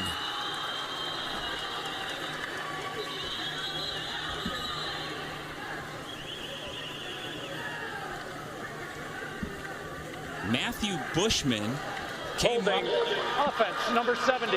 Penalty is declined. The result of the play is a fumble recovery, Eastern Michigan. It was kind of strange looking. I'm not sure how the football came loose, but it went right to Matthew Bushman, who secured it, and it's a big takeaway for Eastern Michigan. I'm not exactly sure how it happened either, but we're going to go ahead and take a look right now on the replay. Seems like a pretty clean handoff. Oh, no, it's not a clean handoff. You can see Lombardi never had that all the way when he went ahead and pulled it back from faking the handoff. In Eastern Michigan, they went ahead and they now are going to go ahead and take advantage of that with the ball now up near midfield. Let's see what Ben Bryant can go ahead and try to get drummed up for this offense. See if they can get something positive going in the end zone, or maybe even a field goal going into halftime. Down 17-0 with 1:45 remaining in the second quarter. Pass and catch, gain of 6. Zach Westmoreland, freshman from Joplin, Missouri, on the receiving end from Ben Bryant.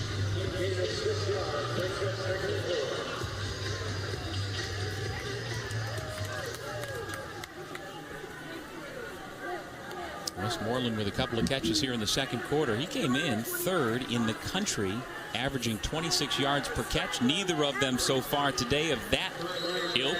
Dylan Drummond with a reception, and that's good for a 1st down. Eastern Michigan just trying to nickel and dime themselves down the field, getting to the high red area and hopefully the red zone and possibly the end zone. Bryant keeps. Able to pick up 4 yards. Even though you got 2 timeouts left, if you're Eastern Michigan, it's 1 minute, 17 seconds. You're already on the Northern Illinois side of the 50. You still want to get a little bit of sense of urgency. Keep it on the ground this time. Darius Boone picks up a yard before being pushed back to bring up 3rd down and 5. And keep in mind, Northern Illinois will get the football to begin the 3rd quarter as we're in the final minute of the 1st half. 3rd and 5. You need to go ahead and get this 3rd down conversion. You go ahead and you call whatever, gotta have it in your playbook. Whatever is your bread and butter, you call it right now. Bryant looking right the entire time. Has a receiver. And it's caught at the 30-yard line for a 1st down. Hassan Beydoun. That's his security blanket. Anytime he is in need of a possession, he's going to go ahead and find Hassan Beydoun to go ahead and move the chains. This has just been Bryant sitting here watching for number 4 to just go ahead and come over. Clock continues to run under 25 seconds. Another completion at the 28-yard line, and a marvelous tackle to drive the receiver back. Eric Rogers gave a shot to Zach Westmoreland.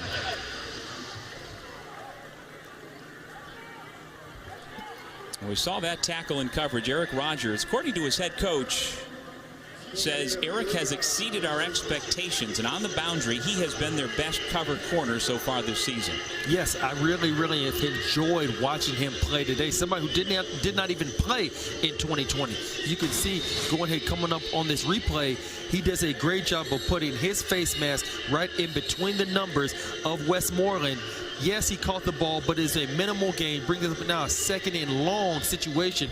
But nonetheless, you can see that he's coming up, he's being physical, and he's playing with great technique and pad level. Yeah, Rogers has good size, 6'2", 180, second-year freshman from Burlington, New Jersey, out of Burlington Township High School, and they are very high on his prospects. You can tell Northern Illinois is playing more of a bend, don't break type of defense. You're seeing a lot of quick game out of Eastern Michigan. Maybe they're trying to go ahead and set up a double move later on, but Northern Illinois is perfectly fine with just them catching the ball in front of them and making the tackle. On 2nd down, quarterback's going to go down.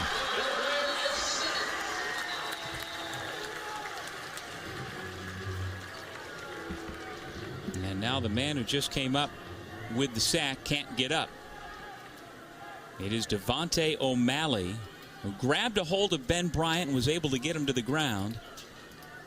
But something happened in that process for the second-year freshman out of Brennan High School here in Illinois.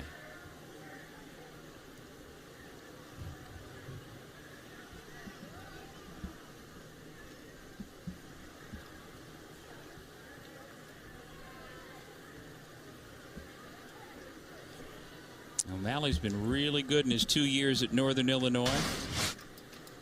He's now got 2.5 sacks after this one, but keep an eye on number 95. Just a 3-man pressure. 3rd and final, charge timeout, Eastern Michigan. Looked like he grabbed his right shoulder. A nice dip and rip type of move, type of technique. And you could tell maybe that's why it took him so long to get Ben Bryant down, because he's already favoring that right shoulder with that brace on his arm.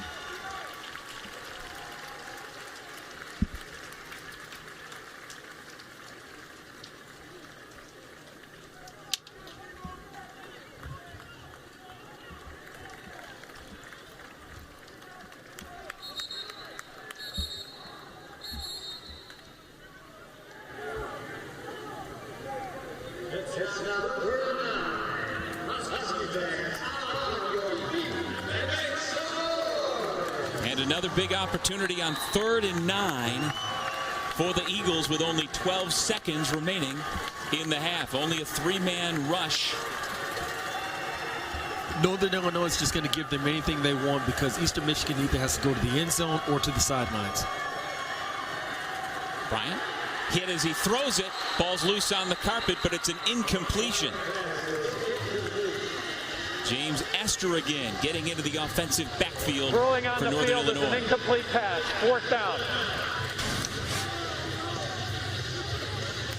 Ben Bryant has to do a better job of simply understanding what's going on and having that internal clock in his head. You got to let that ball go, because you can already see Northern Illinois, they're getting pass rush, they're getting penetration. You got to let that ball go and potentially not take your team out of field goal range.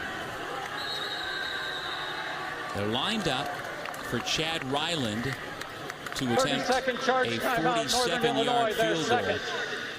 And this would be well within his range. He's got a couple of 52-yarders in his career, but as we mentioned when he missed an easier field goal earlier here in the second quarter, for some reason he has been struggling with his accuracy.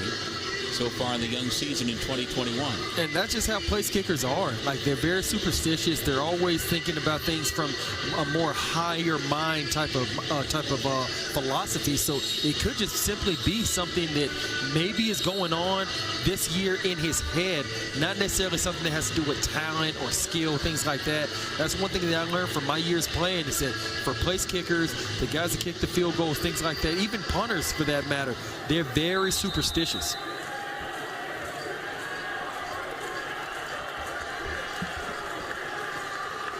From 47 yards away, out of the hold of Jake Julian. Ryland has it up, plenty of leg, and it is good.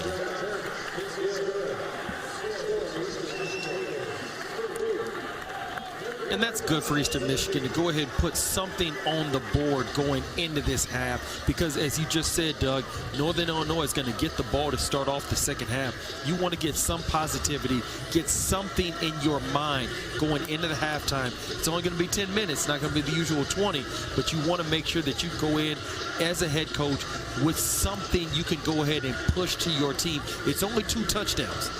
Yes, it's 14 points, but it's only 2 touchdowns, so you're still very much in this game. If you're Eastern Michigan, you just got to string together some positive plays, string together some positive drives that can result in touchdowns. Yeah, Ryland's a big-time kicker. Second-team All-MAC a year ago when he made 11 of his 13 field goal attempts in their 6-game season. He's got a couple of game-winning field goals to beat Power 5 opponents in his career. 2018, a walk-off winner against Purdue, and then the following year, he beat Illinois with a late field goal. So Chad Ryland, a big part of this special teams unit for Eastern Michigan. He gets them on the board, down 17-3. And I would think now that we may see some sort of pooch kick.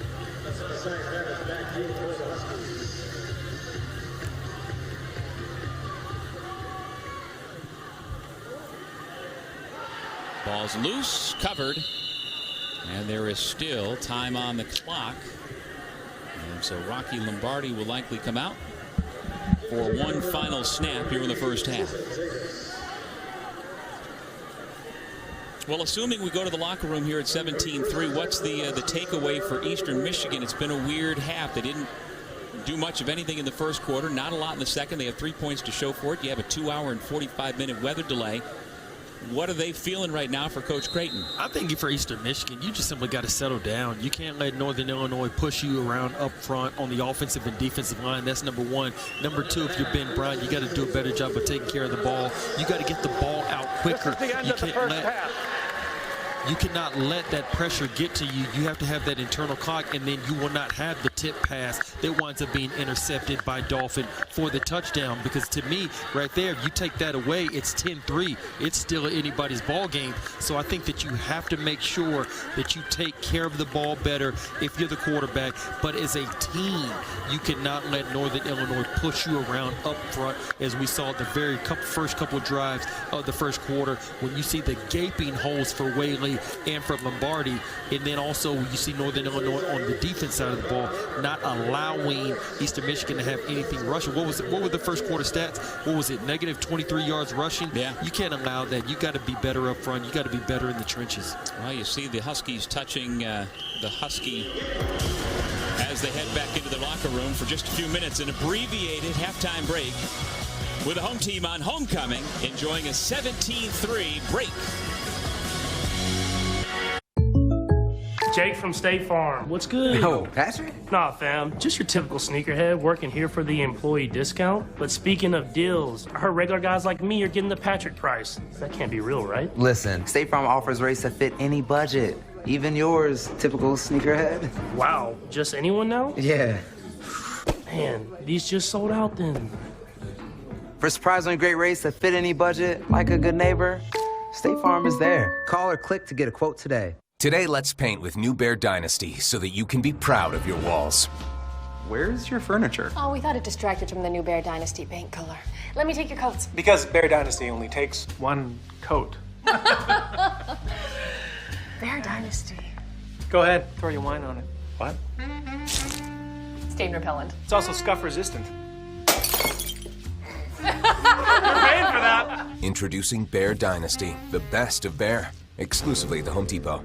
You know, if we take that wrapper back to the store, it can be recycled into other stuff. Well, I want my wrapper to be a hang glider! How about a park bench? Dad, you need to think bigger. Recycle your specially marked Crunchy Bar wrappers in-store now. Television. Television. It clogs and clutters up the mind. It makes a child so dull and blind.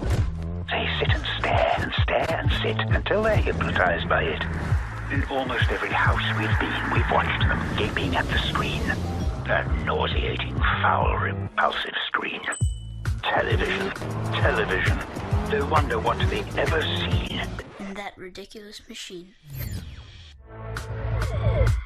At Jiffy Lube, it's our job to keep you moving. With a full range of services from oil changes and tire rotations to filters, wipers, and more, we've got what your car needs right when you need it, so you're ready for whatever's next. Putting you in the driver's seat of car care, that's a job for Jiffy. Hey, you! Domino's is giving away $15 million in surprise frees. A whole pizza? Yes. Other delivery apps add surprise fees. It's not cheap. At Domino's, we're giving out surprise frees instead. Surprise freeze! Surprise what? Freeze with an R. When you order delivery online, you could be surprised with free lava cakes, free stuffed cheesy bread, free pizza, or more. Yes! Check the Domino's tracker to find out. Where are you gonna have pizza next time? Domino's! That's what I love to hear. My name is Giancarlo Esposito, and I'm preparing to bring you my most monstrous villain yet, Anton Castillo in Far Cry 6. Do you know what you're getting into? Taking on Anton? Fighting on the side of the guerrillas? While I've confronted some formidable foes in my time, I now face someone entirely new. You.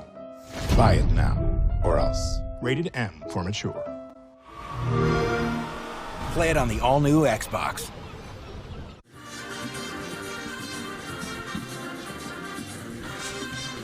With former Houston Cougars Stanford route, I'm Doug Sherman back at Husky Stadium in DeKalb, Illinois. We're at the intermission with the home team on top 17-3. Northern Illinois' offense has not been prolific. They scored a rushing touchdown by their quarterback, Rocky Lombardi. They got a pick six in the second quarter for this two-touchdown lead. What do you need to see from Northern Illinois in the second half offensively, Stanford? I would go with Rocky Lombardi. That's who I would go ahead and put the spotlight on. I think he needs to be more accurate. I think he needs to have higher precision, higher percentages, things like that. I think that he will help this offense go to a different dimension.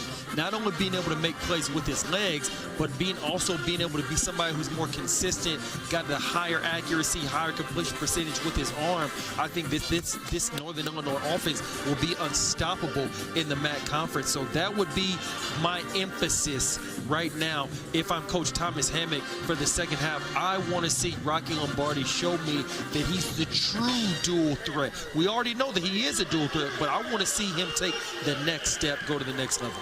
All right, we'll take another break in this abbreviated halftime show. The Huskies lead the Eagles 17-3.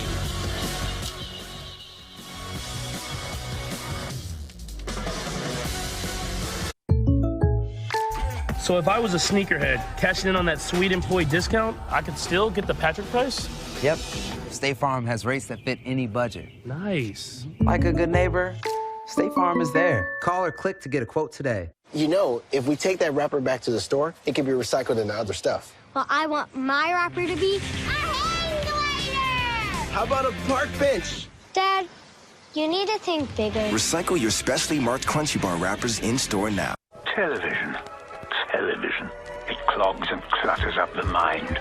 It makes a child so dull and blind. They sit and stare and stare and sit until they're hypnotized by it. In almost every house we've been, we've watched them gaping at the screen. That nauseating, foul, repulsive screen. Television. Television. No wonder what they've ever seen. In that ridiculous machine.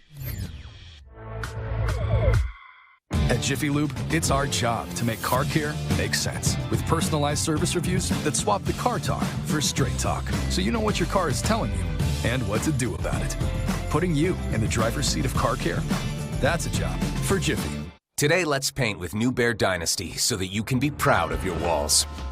Where's your furniture? Oh, we thought it distracted from the new Bear Dynasty paint color. Let me take your coats. Because Bear Dynasty only takes one coat. Bear Dynasty. Go ahead, throw your wine on it. What? It's Stain repellent. It's also scuff resistant. You're paying for that. Introducing Bear Dynasty, the best of Bear, exclusively at the Home Depot. Jeremiah energy is everything. I was like, somebody needs to see this awesomeness I get every time I go to Chick-fil-A. She said, "Can I record you?" I was like, "Of course." You have an awesome day up ahead. All right, thank you. Chick-fil-A. The next thing you know, it was like, boom. People that never even been to Wilmington that wanted to come to Chick-fil-A to meet Jeremiah. I always have my mindset like I'm on a mission. I'm here to make today the best day ever. You definitely have to experience him serving you with a purpose. Every game is a mind game. Distracted? Too heavy? Too tired? Nah, that's all in your head. Train your mind. Train your game. Because your only limits are the ones you put on yourself. In a relentless world, connected but alone, trapped by illusion. But there is another path, where the battle to belong begins.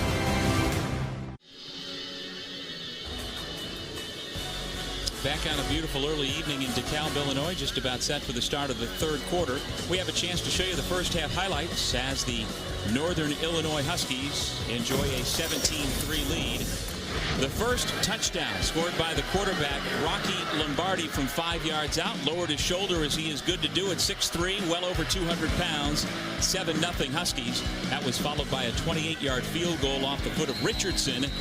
And just like that, it was 10-0 at the end of first quarter. Following a 2-hour and 45-minute weather delay, Eastern Michigan thought it had something cooking, but the pass deflected by Dylan Thomas into the hands of Jaden Dolphin, and he raced it 59 yards to the house. The pick six to make it 17-0 for Eastern Michigan just before the end of the second quarter. The long 47-yard field goal by Chad Ryland got them on the board.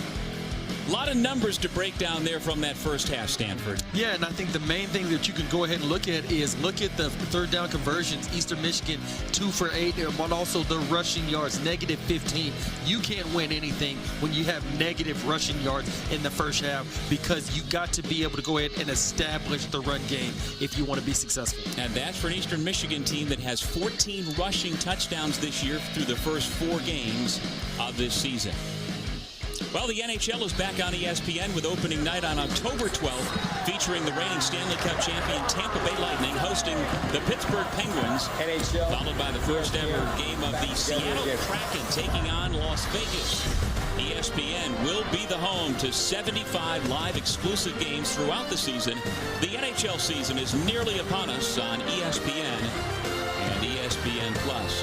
Love to hear that NHL hockey music that ESPN's been known for decades. It's back as the NHL has returned to the ESPN family of networks. Once again with Stanford Route, I am Doug Sherman.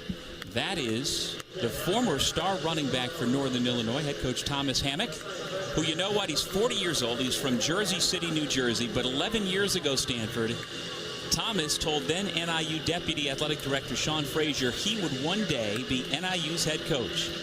Fast forward 8 years later, as now AD, Sean Frazier made Hammock a profit by hiring him to be the head coach at his alma mater. Talk about manifestation. Yep. Putting it out there in the universe, putting it into existence. You got to love that. Got to love that story. You have to first see it. You got to believe it before it actually happens. Well, his team sees a 2-touchdown lead and will have the football first to begin the third quarter. Well, Thomas Hammock was the running backs coach here at NIU, then at Minnesota, then at Wisconsin. Then he spent 5 years in the NFL under John Harbaugh as the running backs coach for the Baltimore Ravens. And that is when the athletic director, Sean Frazier, called him and said, it's time for you to come back. And Thomas and his wife are both alumni, and he has been feeling that urge ever since he was here as a star running back that I was going to come back to my alma mater and take over this program. Everything comes full circle sooner or later, Doug. No doubt about it. Well, here's Rocky Lombardi, one of the co-captains for the Huskies, and the quarterback hands it off to Ratkovich. Lowers his shoulder and picks up 6 yards on first down. Northern Illinois going back to the bully ball that they had so much success with in the first half. And it just goes back to, once again, like I said, Eastern Michigan has to find a way, whether it's loading more people in the box, putting your corners out in single-man coverage without a safety help over the top. You got to do something to go ahead and try to get back on the other side of the line of scrimmage. Ritchie in motion. The target is Ratkovich on the rollout. That's a first down pickup out to the 38-yard line. And that's been pretty much the most successful type of play when it comes to passing for Lombardi all day long. It's just the bootleg to go ahead, roll out, get him on the move, find one of the crossers with the tight ends, being able to go ahead, throw a high percentage pass to them. That seems like that right there is their best passing play when it comes to the short yardage or the mid-range. Look for Northern Illinois to go ahead and stick with that for the remainder of the game. Yeah, correct myself. That was Tristan Tavis, the redshirt freshman tight end, on the receiving end of that first down pass. Here's Ratkovich, wrapped up after a gain of 1. Looks like Michael Smith Jr., the senior from Lakeland, Florida, on the tackle. I think the fate of this Eastern Michigan bunch is going to be all predicated on second down. It is 2nd and 9 right now. Are you going to be able to go ahead and get a nice stop on this second down to force a 3rd and long for Northern Illinois, or are you going to allow them to go ahead and get some positive yards, and where they get in that 3rd and short where they really are in their sweet spot? Pass to the motion man, bobbled and dropped. Trying to get the football to Trey Erweiler, a freshman from Mooseheart, Illinois, and he just couldn't haul it in. Eastern Michigan getting away with one right here. They're getting a little bit lucky because he was wide open in the flat. Looked like it was going to be a big play if he was able to corral that. Now it brings up a 3rd and 9, and we've already talked about Lombardi with his accuracy issues. So this swings into the favor of this Eastern Michigan type of defense. You got to see, what are they going to employ? Are they going to go ahead pressure? Are they going to sit back in zone? Because right now Lombardi is not doing the best throwing downfield when it comes to accuracy. And again, Northern Illinois playing without its terrific receiver Tucker, flagged down in the backfield on the incompletion. And let's see what the laundry is all about. I think this is going to be against Northern Illinois, though. Northern Illinois, though.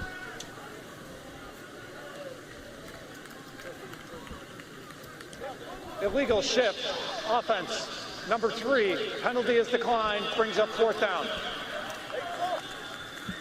And that'll bring the punt team for Northern Illinois back onto the field.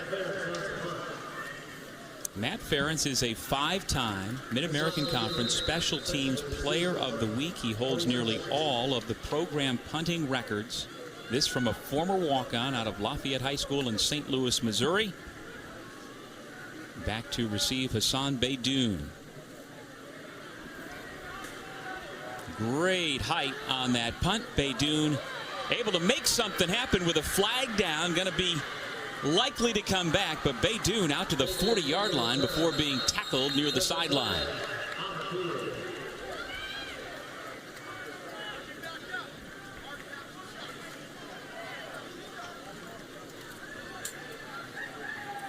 We talked about the fact that Eastern Michigan came into this game with the fewest penalties committed in the country, but they have not played clean football so far here today.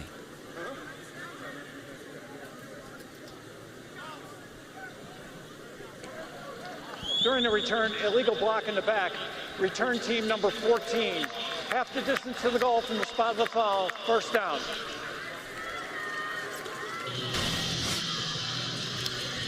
Thomas is down there trying to work hard, trying to help out his punt returner, trying to build a spark for this offense. And that's just something you can ill afford to have in a situation right now where you're down by 2 touchdowns. You're already trying to get back in this game. You just can ill afford to have those types of penalties, albeit you can see he's doing the right thing. He's trying to help his team. It's not a frivolous type of penalty where you can see that he clearly was lacking discipline. Just right there, got to slow down just a little bit and be more technically sound. So instead of starting their drive near midfield, they're all the way back to their own 6-yard line.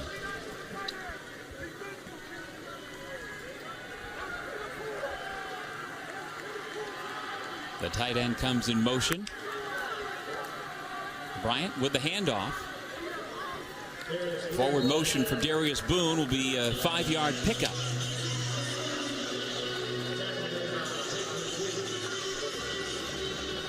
Well, Eastern Michigan also playing without one of its key players on offense today. Samson Evans, sophomore running back, Iowa transfer. He is out with an injury. Suffered during practice this week. He didn't make the trip from Ypsilanti.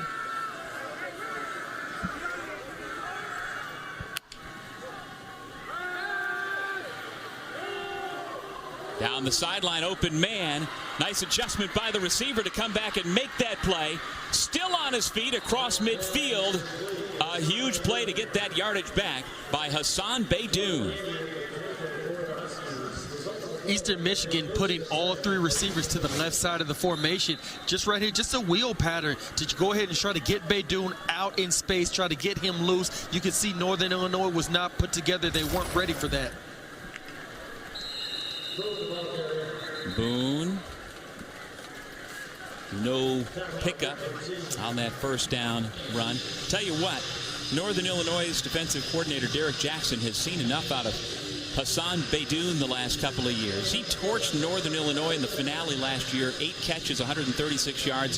He's on pace to go flying past that here today. Yeah, and clearly he's seen enough of him over the last couple of years, but he still does not have an answer for him because Beydoun has been productive all game long, whether it's on the short pass or the long ball. On the screen, down to the 42-yard line. Latrell Fordham with the catch.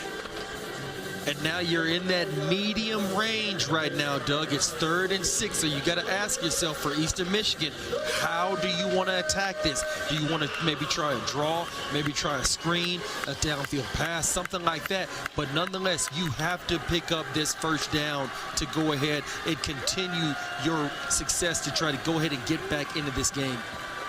Well, Beydoun is in the slot to the right. He's caught 8 passes for 88 yards, including that big 45-yarder just a moment ago.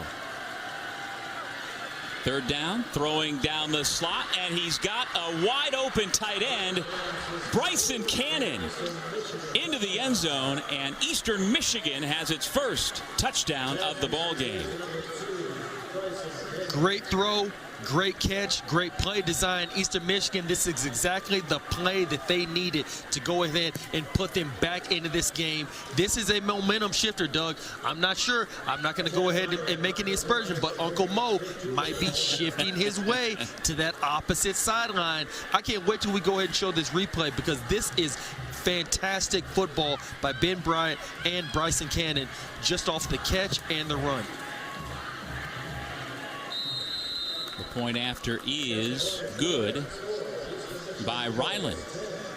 And we've got ourselves a 1-touchdown football game thanks to the huge pickup and touchdown down the seam by Bryson Cannon.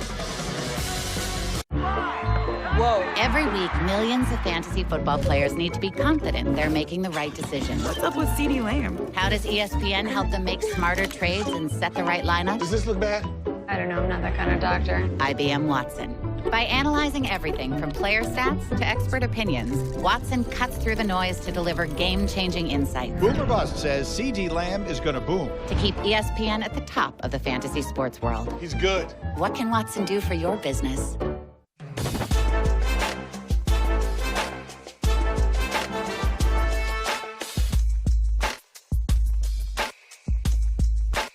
This football season, buy 4 participating items and save $50 off Fanatics gear at WeAreTailgateNation.com. Today, let's paint with New Bear Dynasty so that you can be proud of your walls. Where's your furniture? Oh, we thought it distracted from the new Bear Dynasty paint color. Let me take your coats. Because Bear Dynasty only takes 1 coat. Bear Dynasty. Go ahead, throw your wine on it. What? Stain repellent. It's also scuff resistant. You're paying for that. Introducing Bear Dynasty, the best of Bear, exclusively at the Home Depot. Raw power is an iron fist. Ram power puts it in a velvet glove. Raw power lifts with its legs. Ram power also lifts with its brains. Raw power gets it done. Ram Ram Power does what's never been done before by anyone. Discover Ram Power during Ram Power Days. Right now, get $3,550 in total values or get 0% financing for 72 months on the 2021 Ram 1500. Train your mind. Train your game. Because your only limits are the ones you put on yourself.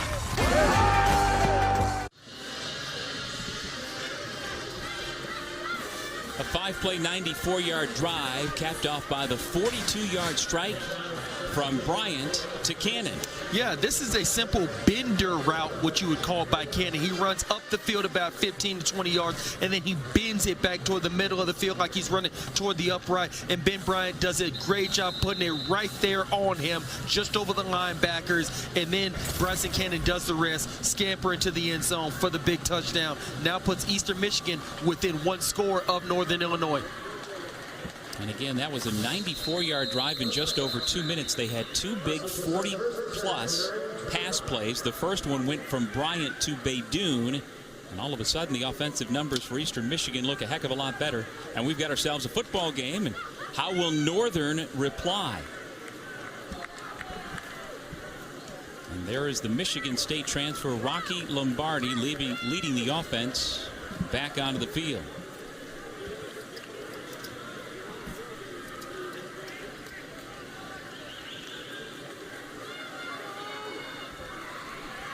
That's Tyrese Ritchie. Handoff going nowhere.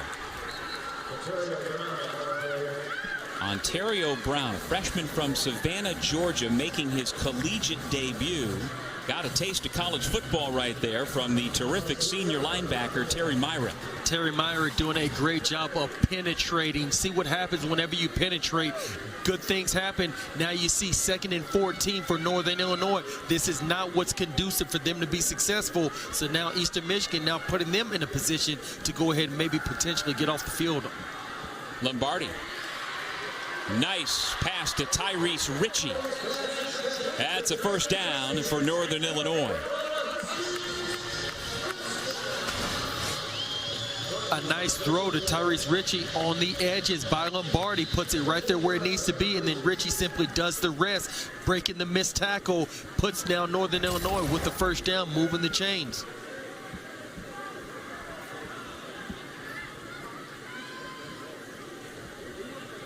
First and 10 at the 37-yard line. Lombardi gives it to the freshman. Ontario Brown with his first positive yardage as a Husky. Now Northern Illinois getting back to that bully ball like what they were doing back in the first half, and that's exactly where Eastern Michigan has to get better. They've done some things where they're now getting penetration against Northern Illinois' offensive line, but now they got to be more consistent if they want to be able to get off the field. Give it to Brown again across midfield. More positive yardage out to the 43-yard line.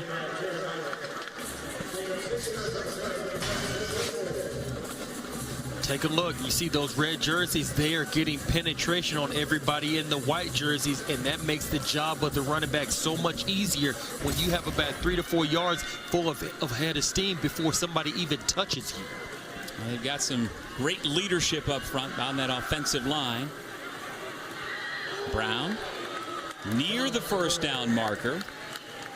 It'll depend on the spot. Looks like they're going to give him a first down. Move the chains. Second consecutive first down run for Ontario Brown.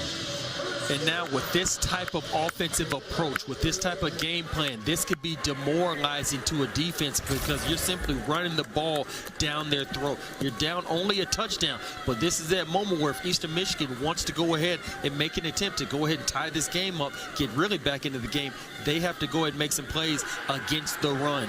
Lombardi off play action, going for it all. Just out of the reach of the intended receiver. Messiah Travis with a flag down, actually a couple of flags back at midfield. personal foul, roughing the passer, defense number 32. 15-yard penalty from the previous spot, automatic first down. Lombardi on the play action fake. He's looking deep for Messiah Travis on the post pattern, and he has him wide open. He has him. He just simply misses on this, Doug. He wishes that he probably could have this back. Puts just too much air up under it. Travis was not able to go ahead and bring it in. That is a play that Lombardi has to be able to make, because then he'll be able to take his game and this offense to the next level. Off of the penalty by Myrick. 1st and 10 from the 26. Ontario Brown down to the 21-yard line, a pickup of 5.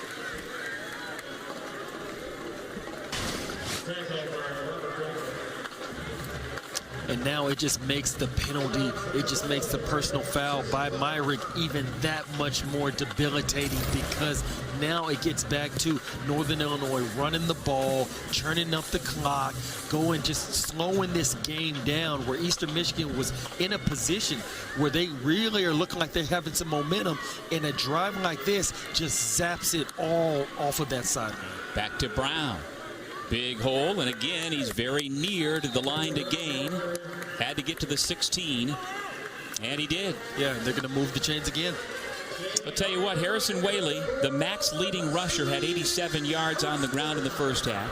Throughout it all, you've got Clint Ratkovich, and the coaching staff knew they were going to give Ontario Brown his shot, and he has looked very good here in the third quarter. Yeah, you can definitely tell that they came in with a game plan that they want to establish the run, and they are doing just that with everybody that you just mentioned. And to add Rocky Lombardi on that list, that is something that you can tell they have really exemplified, and they've excelled in it thus far in the game. Ratkovich, nowhere to go that time. The first to blow that play up, TJ Peavy, freshman safety out of Sandy Creek High School in Georgia. Eastern Michigan is going to have to put together consecutive positive plays on the defense side of the ball, and hopefully they can get out of this drive with only surrendering a field goal to this Northern Illinois bunch. It's now 2nd and 10. This is where Northern Illinois does not want to be. You got to make sure that you keep them in the long yardage situation, but it's going to be critical what you do right here on 2nd down. Straight up the gut, Brown again. Just tripped up inside the 5-yard line.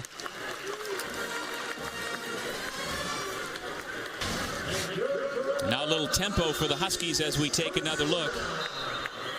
And all you see is just penetration with red jerseys on top of white jerseys. Lombardi keeps, lowers his shoulder, and he's stopped at the 2-yard line.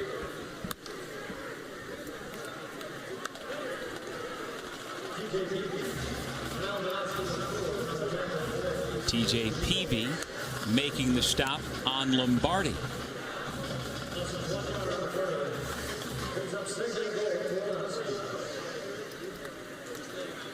Let's see.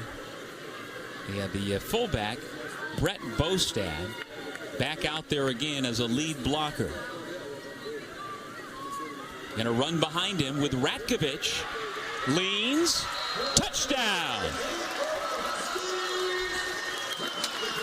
Who says there are no more fullbacks anymore in college football? Great job by Brett Bostad to lead the way for Clint Ratkovich. Doug, that entire drive was bully ball. That entire drive was, I'm going to impose my will on you. I'm going to use my stable of running backs to go ahead and just drown out this game, drown out the clock, and demoralize you. You can see this offensive line once again still getting a massive push against this Eastern Michigan front seven, and that's why now you go back to a touchdown, being back up 14 points.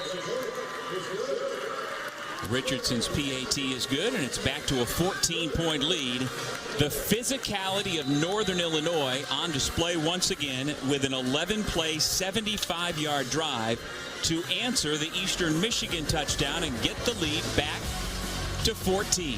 We'll take a break from DeKalb, 24-10, Northern over Eastern.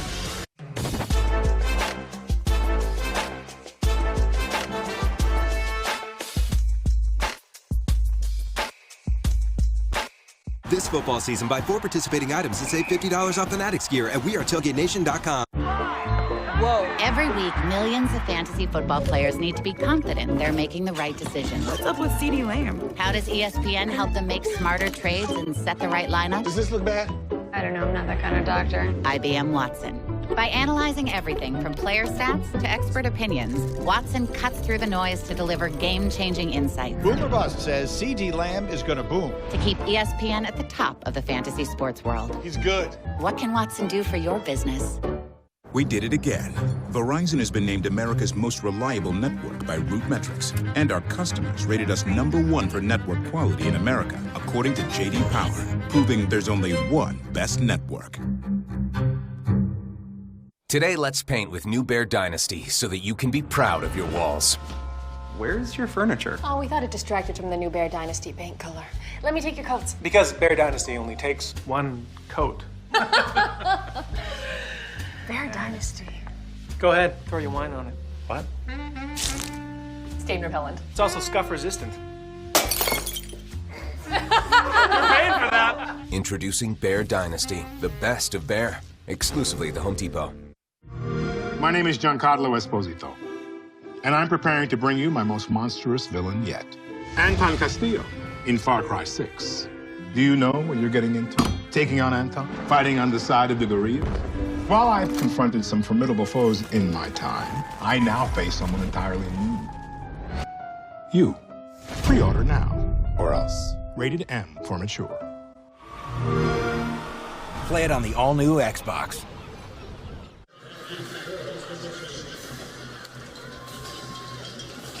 The beautiful Husky mascot on the sidelines here at Husky Stadium. Let's take another look at Clint Ratkovich's 6th touchdown of the year. This is just a simple lead play, and Ratkovich does the rest, churning those legs right after you can see the offensive line getting that massive push like we just said before the break. Eastern Michigan's got to find a way to go ahead and fight this type of physicality, because right now, Big Red is leaning on everybody in the white jerseys. Well, this is homecoming at Northern Illinois. The long weather delay, nearly 3 hours, unfortunately zapped a lot of energy from the building because a lot of fans eventually just headed to their cars or headed home. But this is the oldest major college alumni gathering in the state of Illinois. NIU's homecoming tradition began almost 118 years ago. Back in 1903, it began with an alumni football game. Always a big deal to come back to your campus and relive some of the old stories with your friends, whether you're on the football team or the marching band or a cheerleader or just a regular student. How do the Eagles respond? 1st and 10 from their own 25-yard line. Ben Bryant, a quick completion out to the 30, a broken tackle, still on his feet. Fordham. It's a 1st down for Eastern Michigan.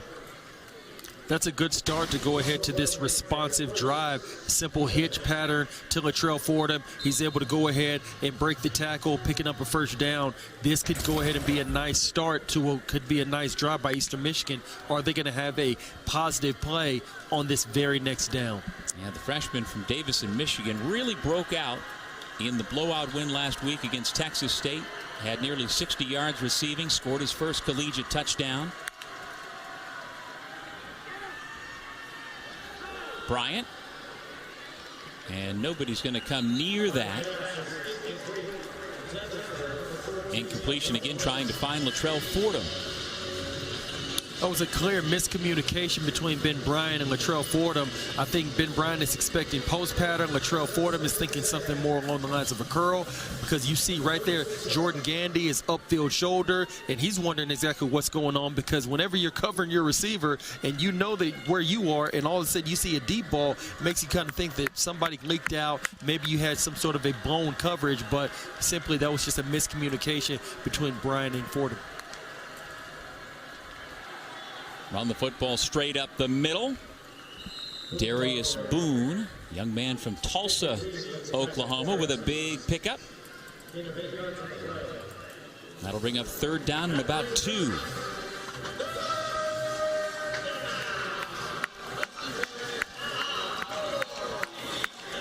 And now you got a little bit of a wildcat coming here, Doug.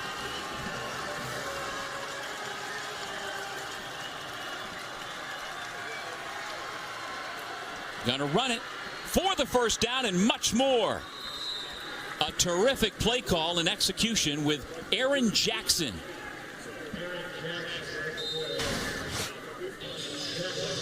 This is just a simple hesitation, and he runs straight up the gut into Northern Illinois territory.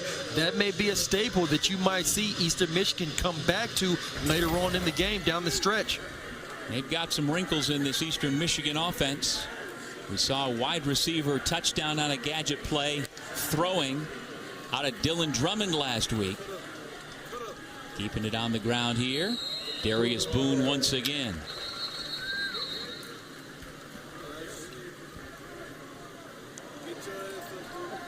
Officials timeout for an injured player on the defense. Down about the 26-yard line. One of the Huskies has yet to get up.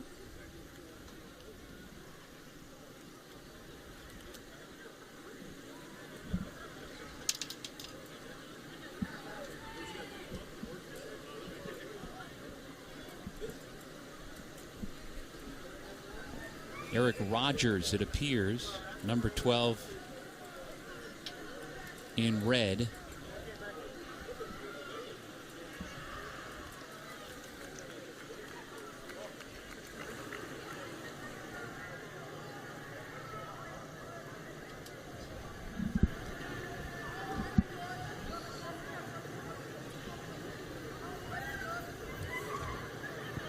We should pass along, too. We have received word from Northern Illinois that the reason we've not seen Harrison Whaley here in the second half is he is out for the remainder of the game. So their star running back, his day is over with 13 carries for 87 yards. Once again, very productive, averaging 6.7 yards every time he touches the football. But now it's up to Ratkovich and Ontario Brown.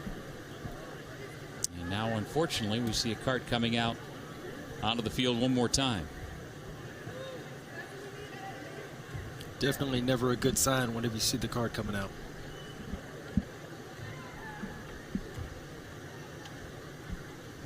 This is the second time in this ball game we've had the cart come out, and we've had what seems like an inordinate amount of stops for other injured players.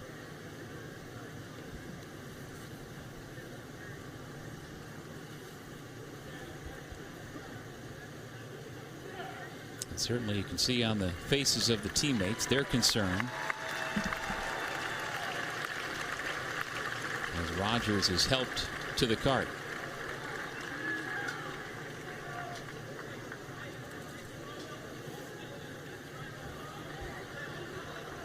And so now our best wishes go for the second-year freshman from New Jersey for a speedy recovery.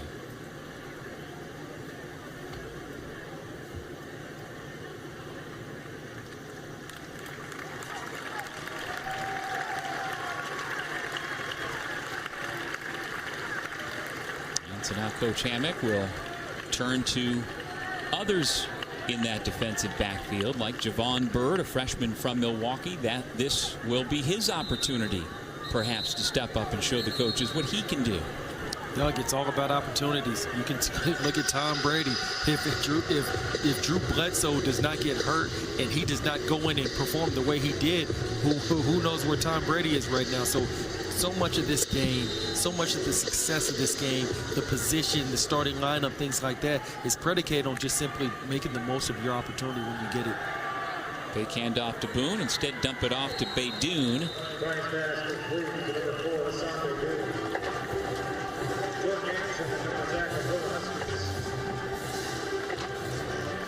That's Baydoun's 9th catch of the ball game. He's closing in on 100 yards receiving. Well, I'll tell you this, Doug. Right now would be a perfect time for him to get his 10th catch to go ahead and get this first down conversion and go ahead and extend this drive. On 3rd down and 4.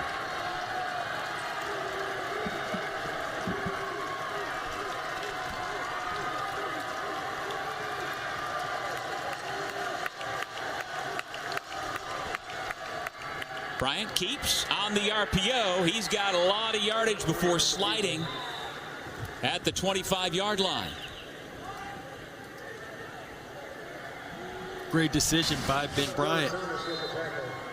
He's watching the defensive end. He decides to go ahead and keep it, runs straight down the middle of the field, and gets down. It almost looked like it could have been a personal foul by somebody on Northern Illinois' defense.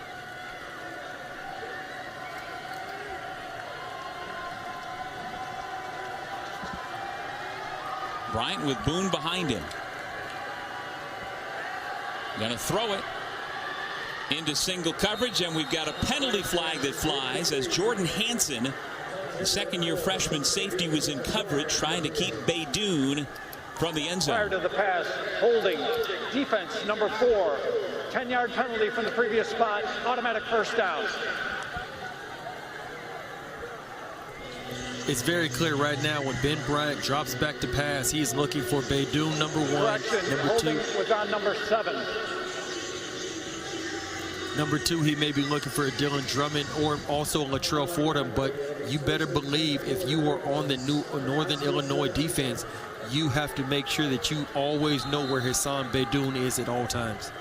Jordan Hansen, somebody the NIU staff is really high on, second-year freshman out of Arlington Heights, Illinois. But he commits the penalty to bring up 1st and 10 from the red zone. A leaping catch for a touchdown. Dylan Drummond from Ben Bryant.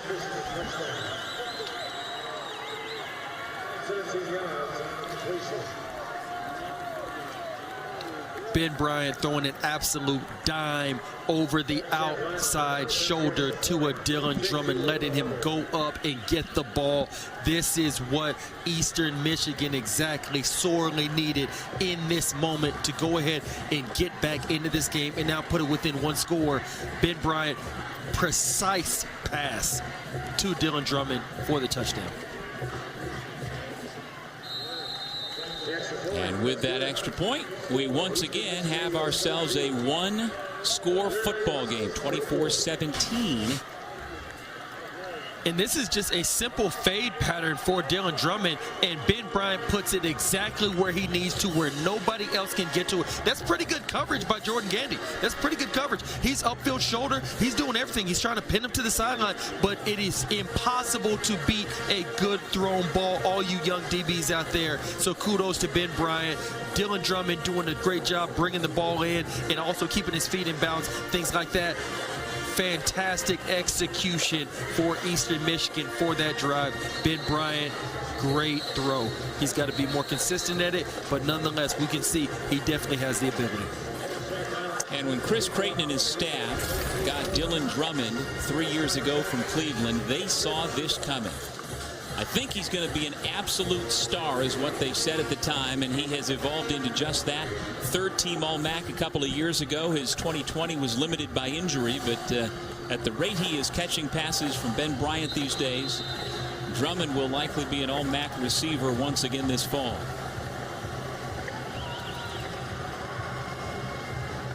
He's now caught 4 passes for 35 yards and that touchdown to make it 24-17. The Huskies will bring it out to the 20-yard line.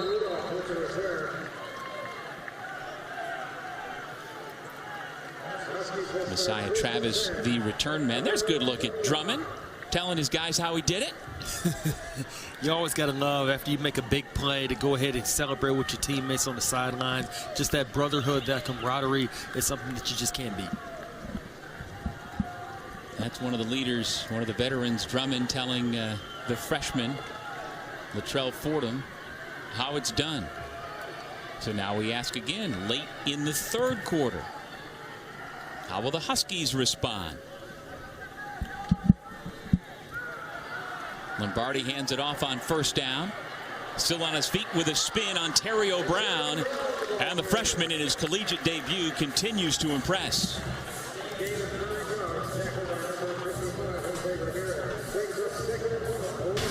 Northern Northern Illinois is just simply going to go back to what they've been doing all game. They're going to try to out-physical Eastern Michigan. They're going to go ahead and try to drown out the clock, slow the game down. Whenever Eastern Michigan is able to go ahead and get any momentum, they're going to go ahead and try to thwart that with just the slow, run the ball, drown out the clock type of mindset.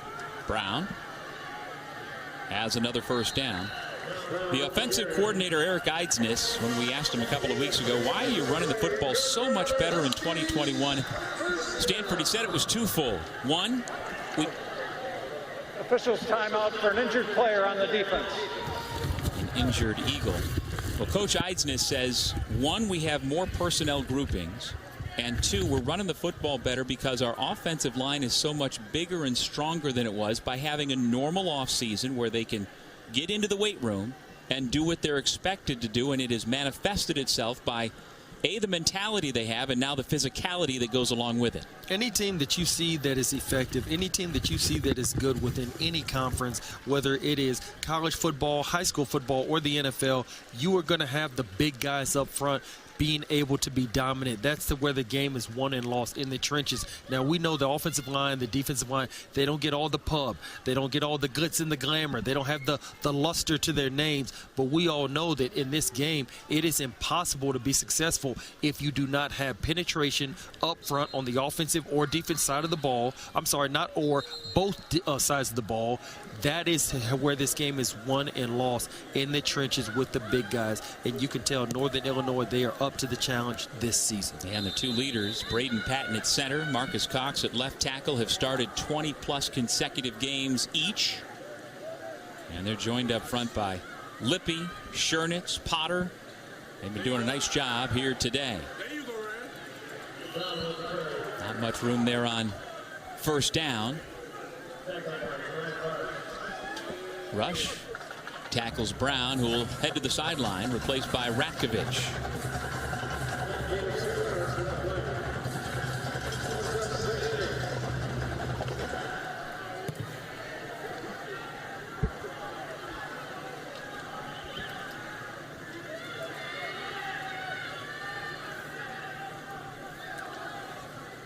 On second down, to the air, pass complete.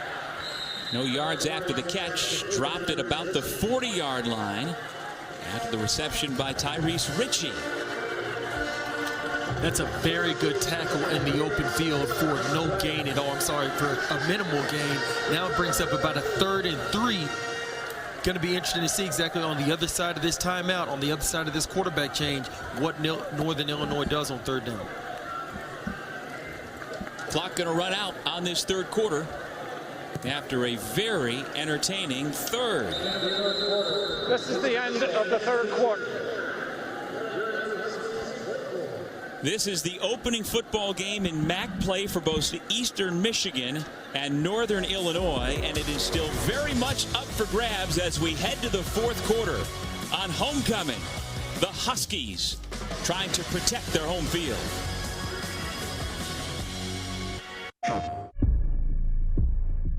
Product not yet rated.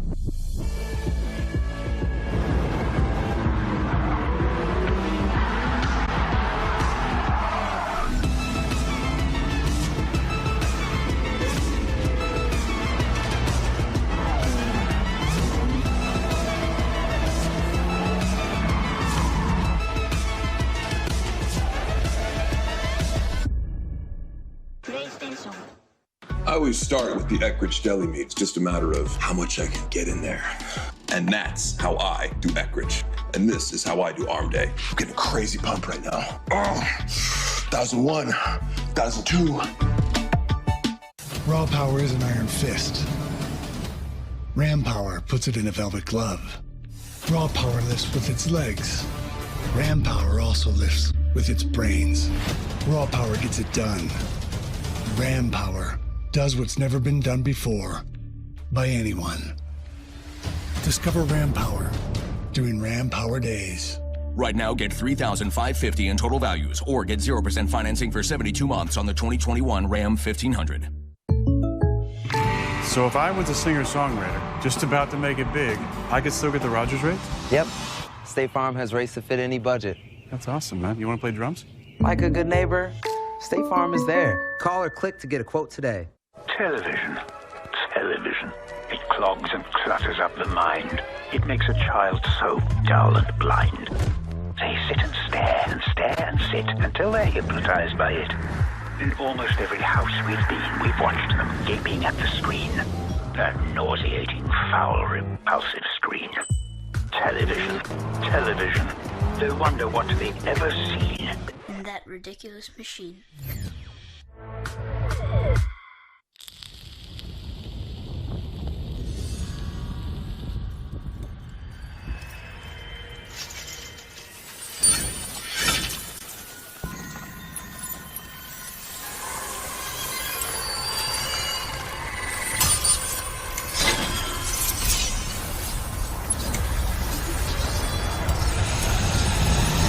If you vape nicotine, you could be inhaling toxic metals like nickel, chromium, and lead that can damage your lungs. Hey, you! Domino's is giving away $15 million in surprise frees. Lava cake. Other delivery apps add surprise fees. It's not cheap. At Domino's, we're giving out surprise frees instead. Freeze with an R. But we're gonna let you know ahead of time. Maybe not like this, though. When you order delivery online, you could be surprised with free food, like lava cakes, stuffed cheesy bread, or pizza. Check the Domino's tracker to find out. Honk if you like surprise freeze! Welcome back to Brigham Field here in DeKalb, Illinois, Husky Stadium. As we start the fourth quarter, Huskies with a football, 3rd down and short from their own 40-yard line. The Huskies have carried the football 40 times tonight, averaging nearly 5 yards a pop, and that continues with Ratkovich straight up the middle for another NIU first down. Doug, that's just straight ahead, no fair dodging. You just hand the ball off to Ratkovich and let him go ahead and do the rest. The offensive line getting the great push like they've been doing all game long. But this right here is just bully ball. This is stop me. You know I'm about to run the ball. Line up and stop me. Ratkovich is running behind his pads, picks up the first down. Fantastic run. That young man squats over 600 pounds, tops on the team. Over 400 pounds on his bench press. He has no quit and will continue to push to the air into single coverage, and a flag is down. Trying to find Trayvon Rudolph, but he got tied up with Jarrett Paul, the junior cornerback from Brooklyn, New York. And yeah, Jarrett Paul got a little handsy. You could tell got a little bit out of sorts.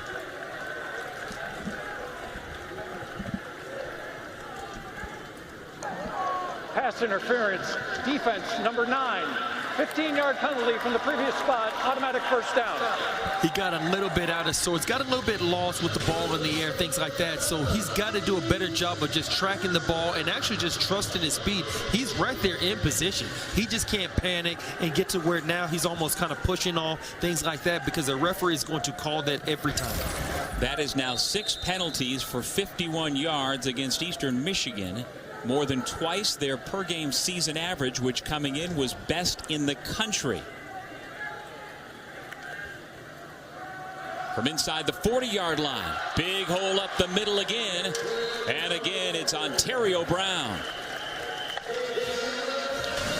And now this is what you call eating.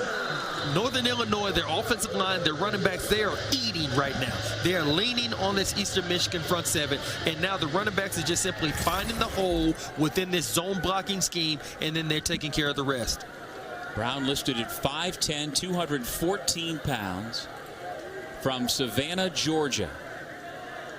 He's getting extended reps in his first collegiate game with Harrison Whaley out for the game with an injury. Back to Brown, he bounces it outside. Able to again get positive yardage and put his offense on schedule, although we do have a flag down.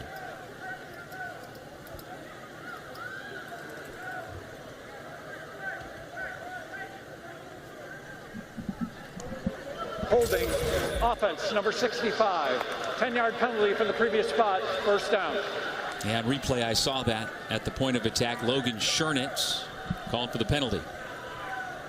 How many offensive holding penalties have we seen today out of Northern Illinois? It can't be a lot, because I feel like that's one of the few, if not the first one, that they've had all day. It's only the second total penalty against Northern Illinois today. And for the way that Northern Illinois has run the ball, that's very, very good for their offensive line to only have one holding call so far as how they've been effective. Going to throw the football. Lombardi has a man down the sideline. Incomplete. Good coverage by Freddie McGee, pinning the receiver Tyrese Ritchie to the sideline. That is fantastic coverage. Love to see the young man Freddie McGee out there playing good football, pinning him to the sideline. Got a little bit of a reach, got a little bit of a grab right there, but the referee didn't see it, obviously. And I'm a former DB, so I'm definitely not going to go ahead and drop a dime on my former DBs, on my fellow DBs. Well, Freddie is a legacy. His father, Freddie II, played football at Eastern Michigan, also ran track back in the 90s at EMU. Lombardi's pass, little too tall for Ritchie, who took a shot in trying to haul that in. Jarrett Paul gave him a pop. Rocky Lombardi looked like he was trying to go ahead and see if he could get the defense to bite up on that curl pattern so they could go ahead and run a double move right down the seam behind everybody. Eastern Michigan did not fall for that, so now they're playing stout. They force the incompletion and now brings up a 3rd and 20 situation. Because of the time where we are in this game, I would not be surprised if Northern Illinois just simply hands the ball off, tries to get some sort of positive yards. Fake the handoff, throw the football. Not sure who he was looking for. There were 2 receivers in the general area, but neither had a chance. And this is what we were talking about earlier, about the consistency with accuracy, the high probability, high percentage passes. But when you go downfield, this is where Lombardi tends to struggle a little bit. Looks like he may have been going for the deep over, the deep crosser, and just simply flat out miss. And now 4th and 20, Northern Illinois has to punt the ball. Eastern Michigan, they're still in this game. It's a 1-score game. Eastern Michigan now about to get the ball. Let's see what they can do with it. The punter is Matt Ferentz, trying to angle it toward the goal line, but it's going to hop in. It landed at about the 3-yard line and found the end zone. So it's a touchback. And the Eagles get the football back with 13:02 remaining in regulation, down by just 7. Product not yet rated.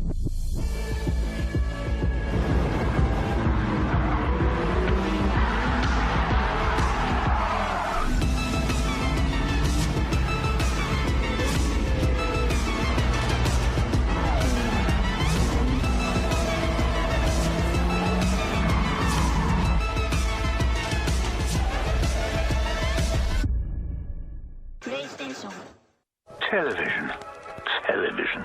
It clogs and clutters up the mind. It makes a child so dull and blind. They sit and stare and stare and sit until they're hypnotized by it.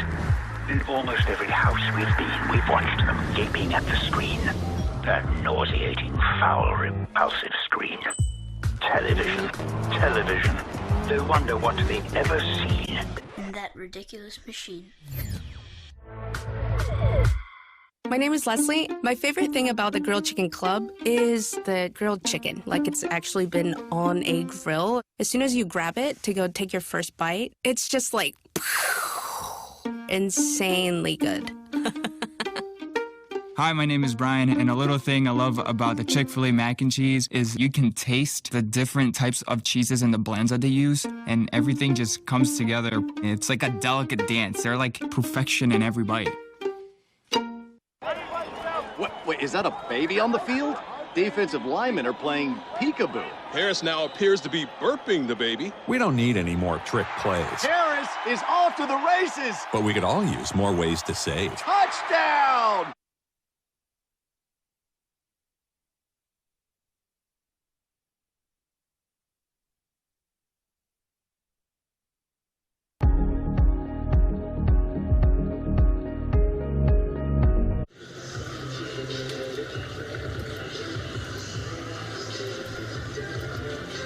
The broadcast rights for this event have been granted by the Mid-American Conference. Any reproduction or rebroadcast without the expressed written consent of ESPN and the MAC is strictly prohibited.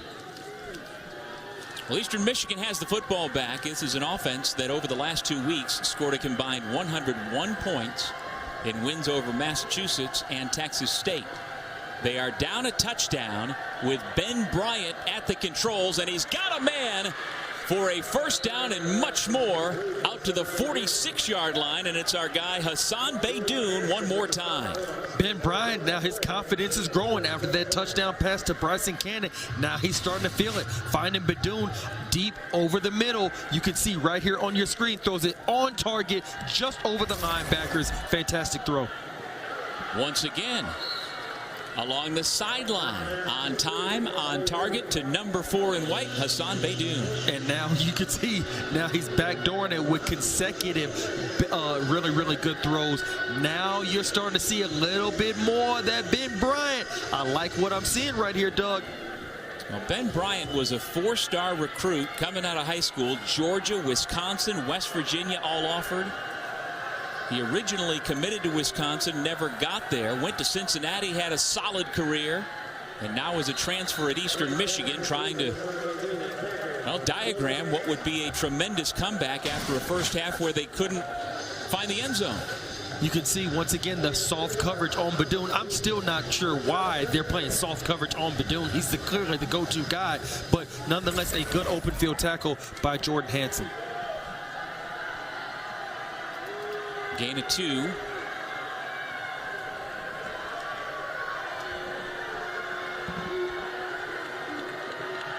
The running back is the freshman Darius Boone. He'll stay into pass protect, throws a good block, but eventually Bryant goes down. Pierce Opong. Ben Bryant's been doing a great job with his ball placement, but this is where he's got to get better. He's got to understand that internal clock, and after about 3 to 4 seconds, you got to let the ball go, or you got to take off and run. This time, Northern Illinois, they blitzed him from straight up the middle, not allowing him to step into his throw. That's why you see such a big sack. Now it's going to be a 3rd and long for this Eastern Michigan offense. Dylan Thomas, the redshirt junior linebacker, with another big play. 3rd and 16. They're going to run for it. Jaden Dolphin standing tall on the tackle. And so now, what do you do? I think if you're Eastern Michigan, you know that you're in 4-down territory. That's why they were so okay with running that draw play, just to get some positive yards. And now it's a 4th and a manageable 7 to 8 yards. But I think all along they knew that they're in 4-down territory. That was DJ Smith, number 30 in white, who had that 3rd down run. He originally committed to San Jose State. He's trying to make a name for himself with the Eagles. On 4th down, Bryant throws. It was called a completion at the 27-yard line by Dylan Drummond. I think you're going to see a review come on this play. The ball did pop loose, but the call on the field is that it will be a first down. Completed pass for a first down. And the Eagles are trying to go hurry up, but there come the whistles for a review. Ruling on the previous play is a completed pass for a first down. That play is under further review.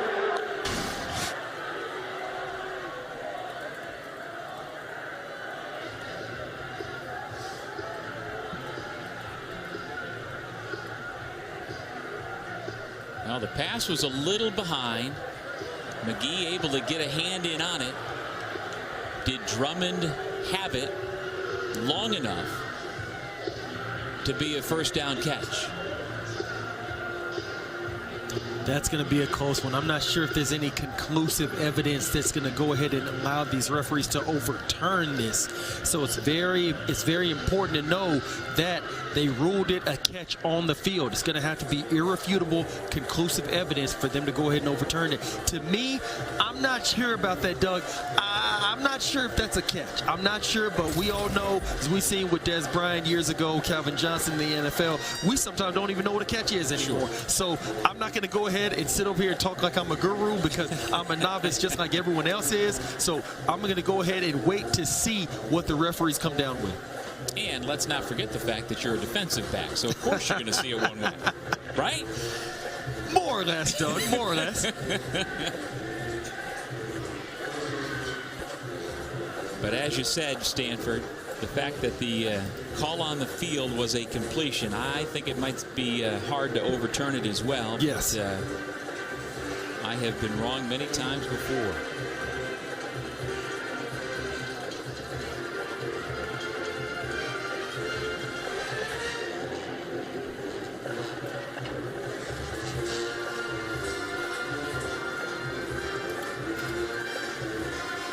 Well, Chris Creighton, in his 8th year as head coach at Eastern Michigan University, meets every Sunday with the Senior Leadership Council.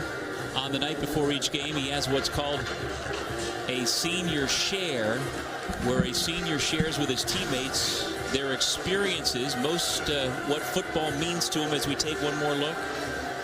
It's all part of a culture that's been built in Ypsilanti. Man, that's going to be a tough one. I really can't call it either way what's going to happen. It's going to be interesting to see what the referees come down with. After review, the receiver did not have control of the ball, therefore it's an incomplete pass. It'll be Northern Illinois' ball, 1st and 10 at the 35-yard line. Well, there you go. It's a turnover on downs on the turnover on replay. Yeah.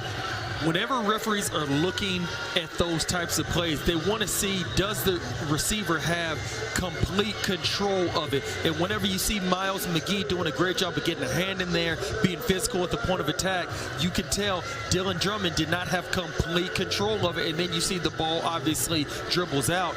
That's why they overturned this ball, and it's now going to Northern Illinois. And look for them for these last 10 minutes to go ahead and really sit on this, run the ball, try to drown out the clock, and just demoralize this Eastern Michigan bunch. The explanation continuing still on the far sideline, and I don't think Coach Creighton.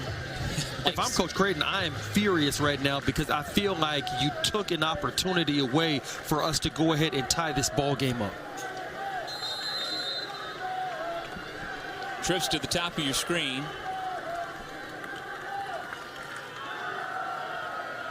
Ontario Brown. Not stopped until he picks up 9 yards.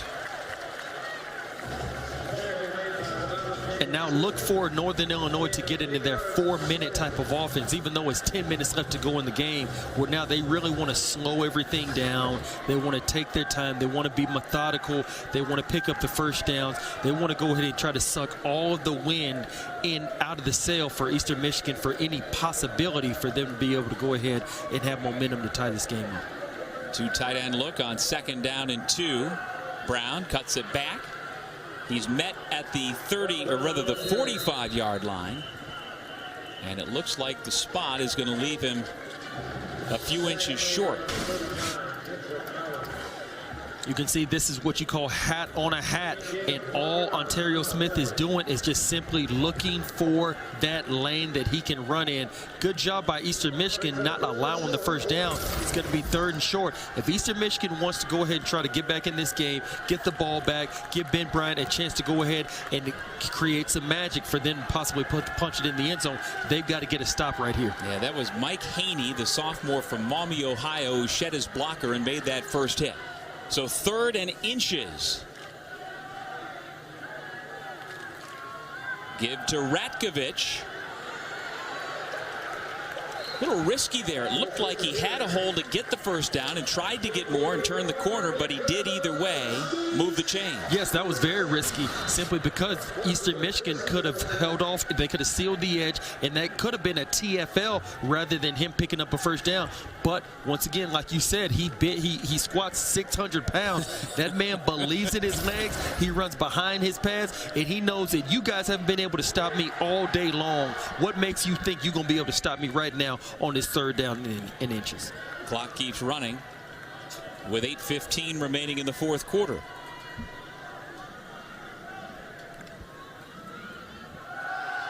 Brown, another good hole across the midfield stripe to the 48-yard line of Eastern Michigan.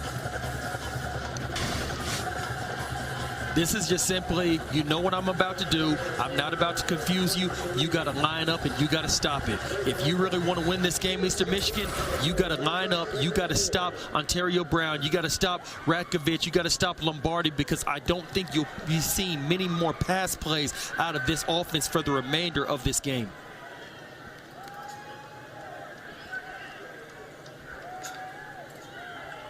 Brown, head of steam again, and with holes like that, they're going to continue to churn it out, move the chains, and eat clock. I feel like it's been just a repeat imagery all day long for this Northern Illinois offensive line. They have been leaning on Eastern Michigan, and this is Ontario Brown picking up yet another first down, just crossing the 50. Now you're going to see that much more of this from that offensive line for the the remainder of this fourth quarter. And until the Eagles can stop them, the Huskies will just keep running it between the tackles. Here's Ratkovich again, takes a pop for no gain. Good penetration by Eastern Michigan on that play, forcing a no gain.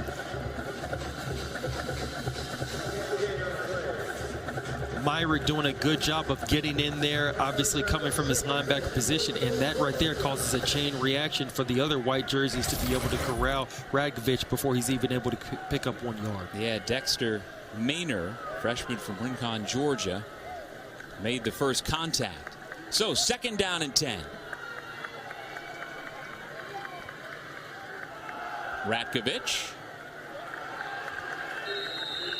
That'll bring up a 3rd down and long with the clock running at 6:10. So now Eastern Michigan trying to go ahead, hold their necks up, and put up a stance right now. They did good. No gain on 1st down, no gain on 2nd down, and now brings up a 3rd and 10 situation. Now we all know Rocky Lombardi, he's had his struggles with accuracy. He's going to have to go downfield to go ahead and pick up this 1st down, or are they going to go ahead and keep it simple, keep it conservative, and stay on the ground for this 3rd and long? Merritt and Haney come back in on 3rd down defensively. Time to throw, and Lombardi finds Ritchie. But he was stopped at the 35-yard line. Doug, I can tell you right now, on this 4th down conversion coming up, for this 4th down, I'm going for this. This right here can put the game away, essentially. If you're Northern Illinois, it is 4th and 3. They have not been able to stop you all day. No guts, no glory. And we all know Thomas Hammock, former running back, he's going to go for this. That man rushed for over 2,400 yards as a Husky in his day. Let's see what they've got here with Ratkovich, the running back, and under center is Lombardi. Fake the handoff. Lombardi throws. Caught at the 30-yard line. It's a Huskies 1st down. Tyrese Ritchie one more time, the redshirt senior out of Homewood Flossmoor High School in Chicago. And this time they go against the grain. Everybody's thinking they're going to run the ball. Lombardi does a simple play-action fake, and now Ritchie on the simple whip route where he runs a slant, breaks in, and then breaks out. Pitch and catch, big 1st down. Now Northern Illinois, everything really swings into their favor, and now you can really, truly run your 4-minute offense, and you're already within field goal range. No question about that. Brown protects the football across the 20 down to the 15, where he is tackled by T.J. Peavy.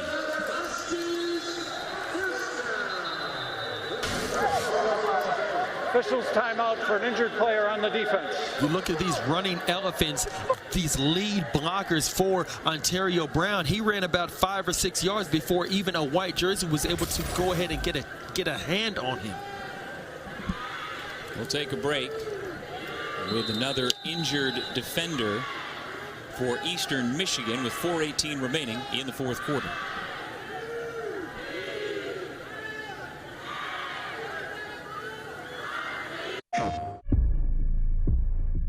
Product not yet rated.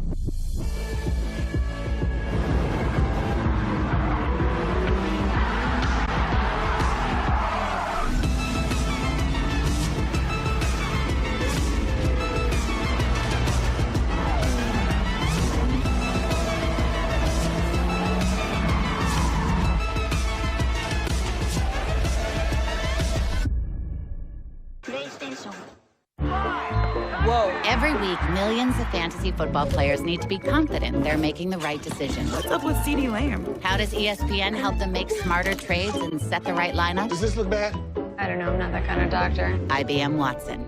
By analyzing everything from player stats to expert opinions, Watson cuts through the noise to deliver game-changing insights. Boomer Bust says CeeDee Lamb is going to boom. To keep ESPN at the top of the fantasy sports world. He's good. What can Watson do for your business? You know, if we take that wrapper back to the store, it can be recycled into other stuff. Well, I want my wrapper to be a hang glider! How about a park bench? Dad, you need to think bigger. Recycle your specially marked Crunchy Bar wrappers in-store now. Raw power is an iron fist. Ram power puts it in a velvet glove. Raw power gets it done. Ram power does what's never been done before. Discover Ram Power during Ram Power Days. Hey, you! Domino's is giving away $15 million in surprise frees. A whole pizza? Yes. Other delivery apps add surprise fees. Not cheap. At Domino's, we're giving out surprise frees instead. Surprise freeze! Surprise what? Freeze with an R. When you order delivery online, you could be surprised with free lava cakes, free stuffed cheesy bread, free pizza, or more. Yes! Check the Domino's tracker to find out. Where are you gonna have pizza next time? Domino's! That's what I love to hear. Back in DeKalb, Illinois, we're glad to see Freddie McGee having just gotten up and walking off the field under his own power. Here's a look at next Saturday's MAC schedule. Akron Bowling Green at noon. Then a trio of 3:30 kicks, Ball State, Western Michigan, Miami, Ohio, and these Eastern Michigan Eagles. And then Ohio will be home against Central Michigan. And then the nightcap on ESPNU, 7 o'clock, Kent State home against Buffalo. 4:05 remaining. Northern Illinois in the midst of what could be a game-securing drive. They've got the football down to the 13-yard line of Eastern Michigan, coming up on 1st down and 10.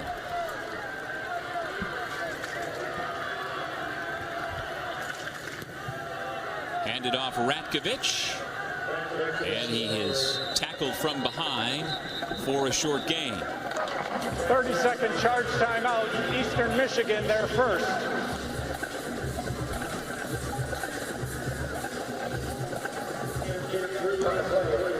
Please reset the game clock to 3 minutes 40 seconds. 3-4-0, please. So they'll put a couple of seconds back on the clock with that timeout call. Thank you. As the precious seconds, every single one of them mean a lot to that man and his team. They've got to figure out a way to take the football away. They cannot allow the Eagles to score either another touchdown or a field goal, or else the game could be over. Yeah, they're going to have to find a way to take the football away. You're going to have to bite, kick, scratch, call. You got to strip the ball. You got to do things like that because you can ill afford another score by Northern Illinois, even if it's a field goal. Otherwise, it's going to be able to really put this game out of reach where you're going to struggle to have to go ahead and scrounge for 2 quick scores to try to go ahead and tie it up. So definitely it is incumbent upon Eastern Michigan to get out of this without giving up any points whatsoever. Hey, congratulations to Ontario Brown, the freshman running back, who's gone for 101 yards here in the second half in his collegiate debut.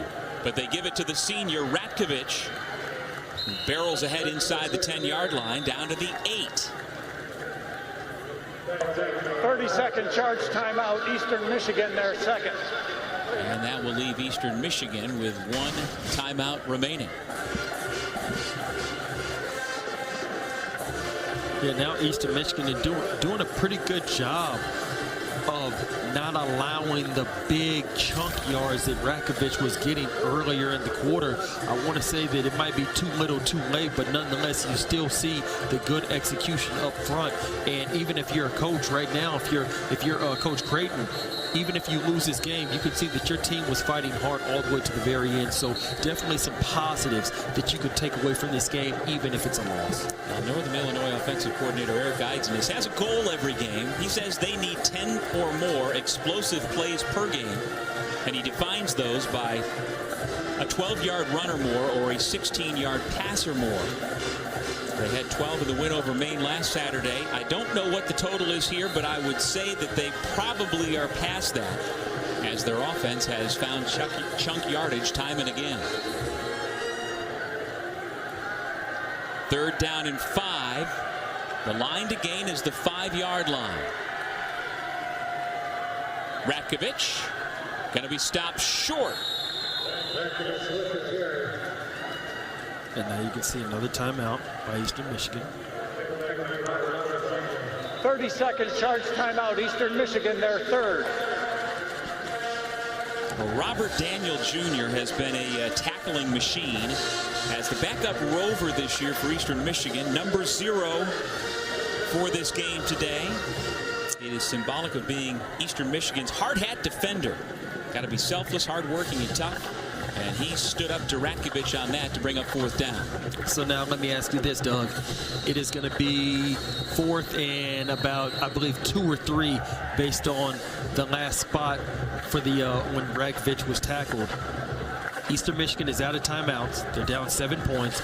You have the ball now inside the 10-yard line, on the 7-yard line to be exact. It's going to be about a 4th and 5. I'm sorry.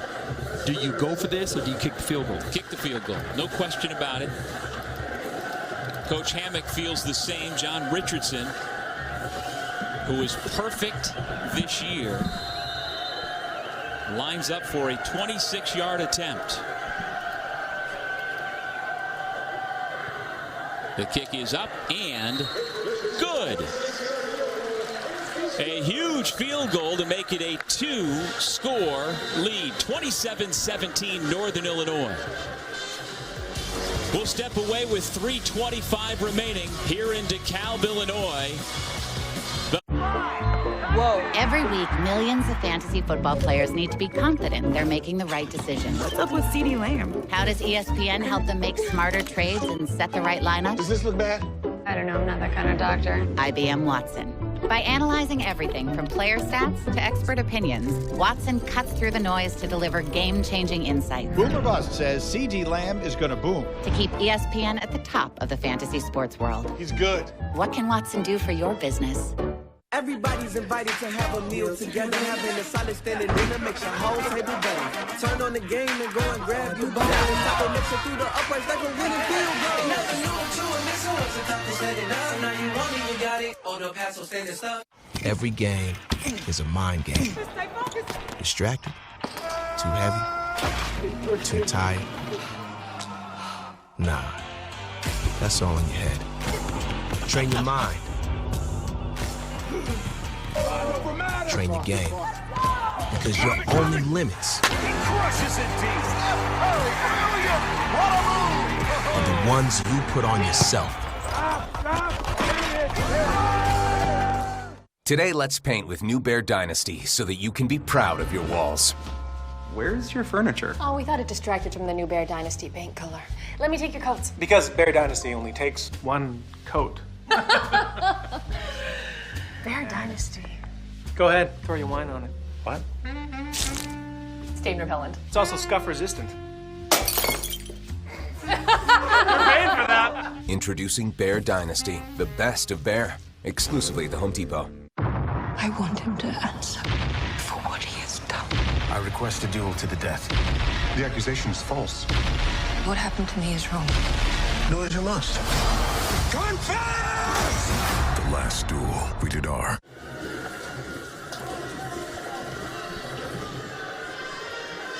Back in DeKalb, Illinois, where the Huskies of Northern Illinois are 3 minutes and 25 seconds away from picking up their first conference win of the year. Huskies started the year with a big non-conference win at Georgia Tech, then lost a thriller to Wyoming, then went to the Ann Arbor, Michigan, and got hammered by the Maize and Blue, but a big win last week over Maine, and now trying to finish off Eastern Michigan. 10-point lead, 3:24 remaining on the clock. Well, the numbers for Eastern Michigan quarterback Ben Bryant are pretty good. Game clock to 3 minutes, 25 seconds. 3:25, please. He's 23 of 34 passing for 292 yards and a couple of touchdowns. They're going to need more of that and then some if they're going to, well, come up with some sort of magical ending here tonight, Stanford. Yeah, I really like the way Ben Bryant has matured, the way he has progressed over the course of this game. He's made some really fantastic throws that you see to Bryson Cannon over the middle. You also see the Hassan Beydoun, Dylan Drummond. Right now, he's going to have to really force the issue going down the field. If I'm Northern Illinois, if I'm defense coordinator Derek Jackson, I'm going to play a little bit softer, let them throw everything underneath, and just come up and make the tackle. Bryant checks down to the running back, DJ Smith. Gang tackled at the 35-yard line. And right now, if I'm Northern Illinois, you're going to have to do that for the next 7 to 8 plays all the way down the field of simply just throwing the check down, and we don't come up and make the tackle, and you wind up scoring like that. So I'm not getting beat over the top. And we've not seen Juwan Hamilton, I don't believe, in the second half. Pass complete. Beydoun. Clock stops to move the chains with 3:03 remaining. 16-yard pickup for Beydoun on his 13th reception of the game. Bryant throws a fastball to the sideline. Dylan Drummond.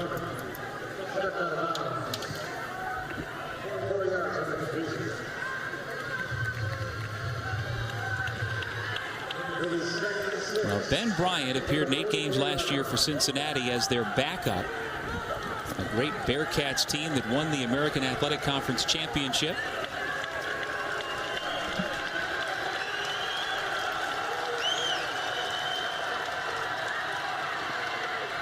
Bryant nearly intercepted. It looked like Jordan Hansen, the safety, had a beat on it. Young man with terrific ball skills, couldn't come up with the interception, but he does break it up. This is the same play that they scored on earlier. This is just the bender route, but now Jordan Hansen understands that, and he's saying, okay, you want to go back to that same play you scored a touchdown on? I'm going to go ahead and step in front of this. Did everything right except catch the ball.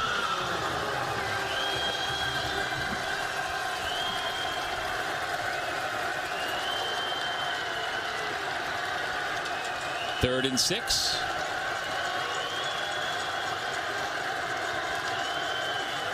Smith, the running back, with a flag down. Smith is wrapped up at the 31-yard line.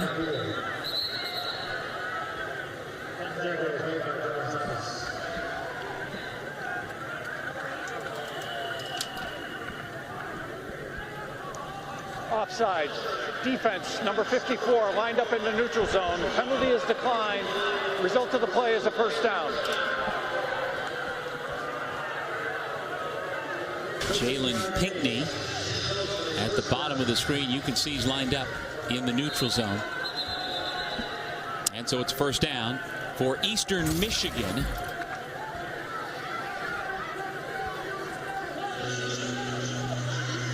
Officials are conferring at about the 40-yard line.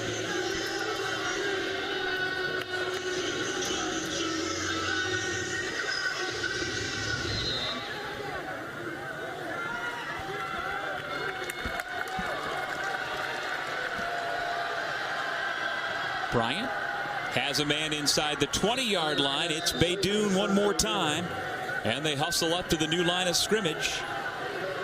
Another great throw by Ben Bryant in the tight window, finding Beydoun. Give it to Smith. Not a lot of room to work. Maybe he picks up 4 yards. Clock continues to run, though, down to 2:13.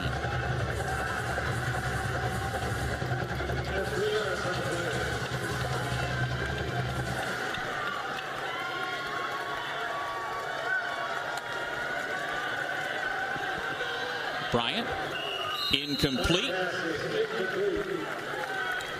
Looked like that was incidental contact between Dylan Drummond and one of the defenders for Northern Illinois. I like that no call. I think it was Jordan Gandy. So the clock stops at 1:56.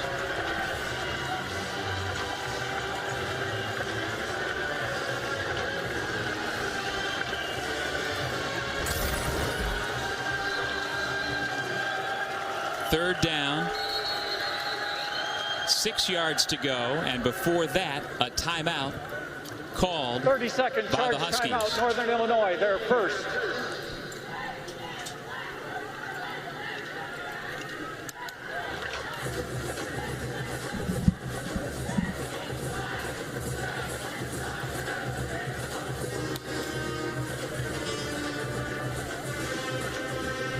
So you want to be a football coach. Thomas Hammock, you can see right there, man, can't we just get the last 156 off the clock?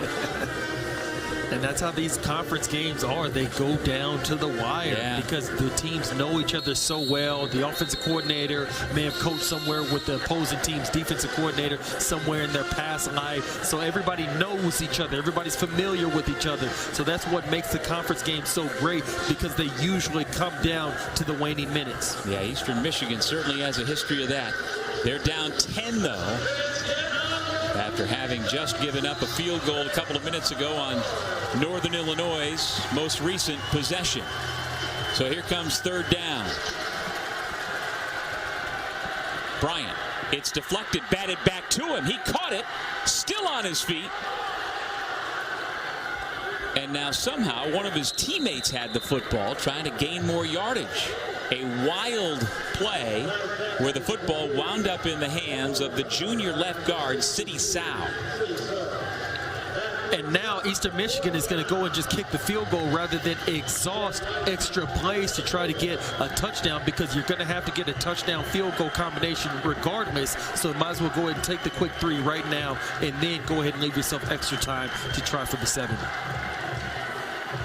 From 31 yards, Chad Ryland boots it through, and it's back to a 7-point ball game.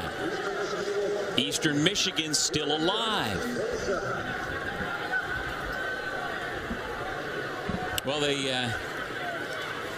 as we've talked about, now need a takeaway. How can they get the football back from Northern Illinois? We'll see what they do on the kickoff. Yeah, I was about to say, I got one good guess on what Eastern Michigan is going to do on this kickoff coming up. Yep. And if you're Northern Illinois, get your hands team out there and possess that football. Because Michigan is...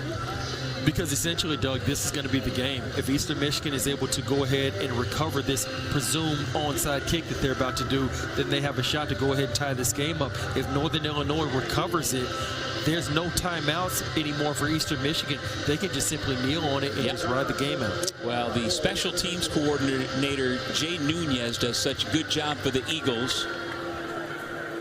And this is where his special teams needs to come up with a play to keep the game alive for the Eagles.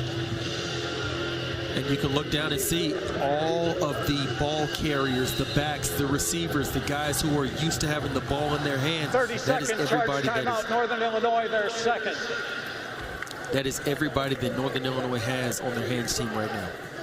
Well, Chris Creighton has always made special teams a huge part of what he does at Eastern Michigan University. Jay Nunez in his 5th year as an assistant coach, the special teams coordinator, and he's given an awful lot of responsibility. And, well, you've got offense, defense, and special teams, and at Eastern Michigan, they certainly don't list that in order. Special teams is just as important for sure in Ypsilanti. That's why they call it special.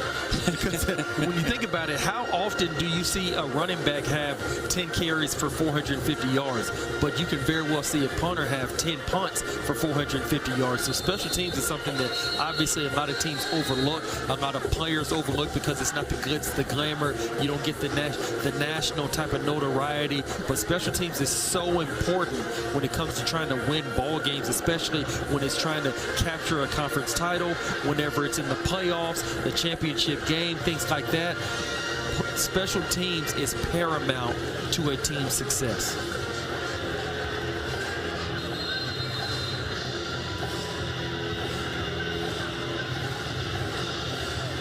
Julian. And the ball is in the possession of Eastern Michigan. Wow! There is a flag back at the 35-yard line. Ooh, this is going to be a big call right here, Doug.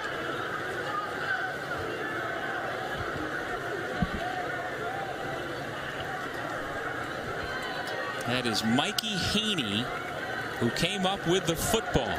Offside. Kicking team. 5-yard penalty. Re-kick. All right. Chance to exhale at least for a moment if you're Northern Illinois, but this time you got to make sure you get the football.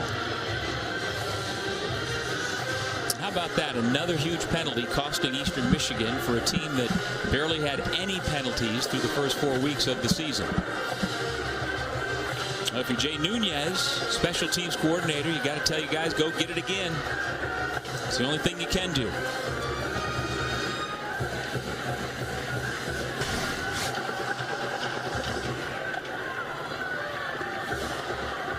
Had a great bounce.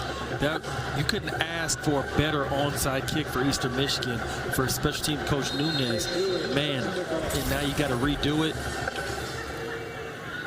Julian doesn't get the bounce that time, and the football is fallen on by the Huskies. Miles McGee has a smile on his face as he runs off to the near sideline. And I think that's going to about do it, Doug. Now Northern Illinois can just simply kneel on this for the remainder of the game because Eastern Michigan, they've already exhausted all of their timeouts.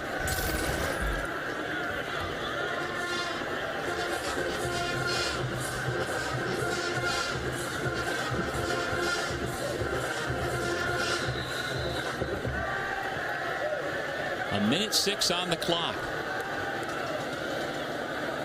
Northern Illinois led 10-0 at the end of the first quarter. They've never trailed in this game. That was the point where we had a long, extended 2-hour and 45-minute or so lightning delay. Coming out of it to begin the second quarter, Eastern Michigan able to move the football a little bit more. They've been better at it in the second half, but bottom line, the Huskies have imposed their will with that offensive line throughout the entire ball game. Yes, they bullied Eastern Michigan for so much of this game. Eastern Michigan, they made their plays on offense and defense. I think right now the maturation process of a Ben Bryant is really something of note, but kudos to Northern Illinois, Thomas Hammock, the defense side of the ball, the run game, the offense, seeing Rocky Lombardi, everybody. You got to go ahead and tip your hat to them. Eastern Michigan, for Coach Creighton, I think he's going to be pleased with the effort that he saw throughout the entirety for his team. Eric Eidsness, the offensive coordinator, told us before the game we got to be physical and control the line of scrimmage against a physical Eastern Michigan team. They did that. 53 carries for 246 yards, including in his collegiate debut, 101 yards in the second half alone for Ontario Brown. Whaley had 87, Ratkovich 49 yards and a touchdown run. Lombardi as well, while he didn't throw for a lot of yards, managed the offense, and he found the end zone one more time as well. Yeah, it was a pretty solid team victory for Northern Illinois Huskies, and I think that Coach Thomas Hammock is going to be pleased to go ahead and get that W to start off the MAC conference play. It's going to be interesting to see this team, how they fare down the stretch.